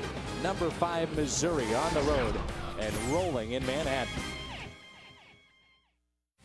College Football Saturday on FSN is presented by Kyocera, the new value frontier. And brought to you in part by Dr. Pepper and your local Dr. Pepper bottler. Dr. Pepper, there's more to it. By the Fruit of the Loom Casual Sportswear Collection. And the First Down Marker is brought to you by Overstock.com. Your entire order ships for just $2.95 at Overstock.com. Live better with Overstock.com. It's all about the O. Dave Lapham, Dan McLaughlin up here in the booth. Let's hope that Noxie is all right downstairs. He's got post-game work to do. Noxie's going to have to hit the whirlpool before he hits the road. Well, that's what Dave Christensen was saying, the offensive coordinator of Missouri, when talking about Jeremy Macklin. If he comes to him on Sunday, he says, I'm not very sore, then we've got a problem. Onside kick. You get the picture that looks like Kansas State was offside. Also, it didn't go 10 yards. And it went out of bounds. So you got a multitude of things happening here. It's not how you draw it up. No, that one didn't work out. You know, first thing you have to do is make sure that you do not take off before the football is kicked. And offsides, definitely by a good yard or two. And you want that second bounce to get airborne, which it did, but well before the ball had traveled 10 yards. 2:04 to play. Offsides, number 87. Kick out of bounds. The ball will be taken at the out of bounds spot, plus the 5-yard penalty for the offside. 1st and 10. Well,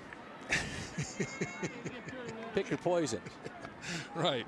Both teams have 3 timeouts remaining. I think if either team uses any, it'd be crazy, because I think Gary Pink will run the football, and he's already got his headset off. He's not going to try to rub it in. Gary Pinkel doesn't want to hang 50 on anybody. He's gone on record with that. So he's not going to try to score any more points, and I don't think Ron Prince will necessarily call timeouts. And you can go back to the Colorado game in which he pulled back the reins, so to speak. There's the quickness of the man wearing number 1, Jimmy Jackson, for the Missouri Tigers. Our college football Saturday doubleheader continues later tonight. Oklahoma State takes on Baylor in high definition. Coverage begins tonight at 7 Eastern, 4 Pacific, right here on FSN. Zach Robinson, Oklahoma State quarterback, and he's had quite a year. Zach Robinson, he can play. I mean, he can do it. He's a dual threat. Can hurt you with his feet and obviously with that throwing arm. Chase Daniels' day is through. Chase Patton is in for Missouri. Tigers keep it on the ground. Will they stay inbounds? Yes, they do. That's Derek Washington. The afternoon for Chase Daniel. 28 of 41, 284 yards, no interceptions, and 4 touchdowns. His longest was 44 on the afternoon. Well, you know, when your touchdown to interception ratio is 4-0, and it was ridiculously off the charts coming into the football game, he just continues to play at a high level, an efficient level, every single week. He now has 30 touchdowns and 9 interceptions. That is mind-boggling. Under a minute to play. Option. Patton keeps it himself. Brought down at the 15. So we give Mizzou this win this afternoon. A look at the Big 12 North standings. Kansas taking on Iowa State, 6-0, undefeated on the season. The Tigers go to 10-1. Last time was 1960, in which they were 10-1. Then you have Colorado, K-State, Nebraska, and Iowa State. And Missouri took care of business. Now they can start to think about the border war. And they will. And Gary Pinkel will probably, maybe the 24-hour rule, he may celebrate it a little bit, but by the time, not even that, it probably when he gets off the plane and lands in Columbia, he'll start thinking about Kansas. But a nice win for the Missouri Tigers. They set themselves up to finish a storybook season. Missouri 10-1 on the year. They finished this game 49-32 over Kansas State. Now you look ahead to next weekend in Arrowhead. And like we said, it's two teams that are so similar. I mean, they're blue collar. They'll outwork people. They don't beat themselves. They make the opponent beat them, and that's what football's all about. A lot of fun, partner. Thanks. Enjoyed it very much, Dan.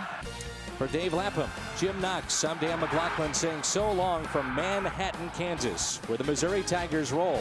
They're now 10-1, the final 49-32. Our college football doubleheader continues tonight, 7 Eastern, 4 Pacific. Oklahoma State meets Baylor. You've been watching Big 12 football presented by Kyocera on FSN. So long from Manhattan.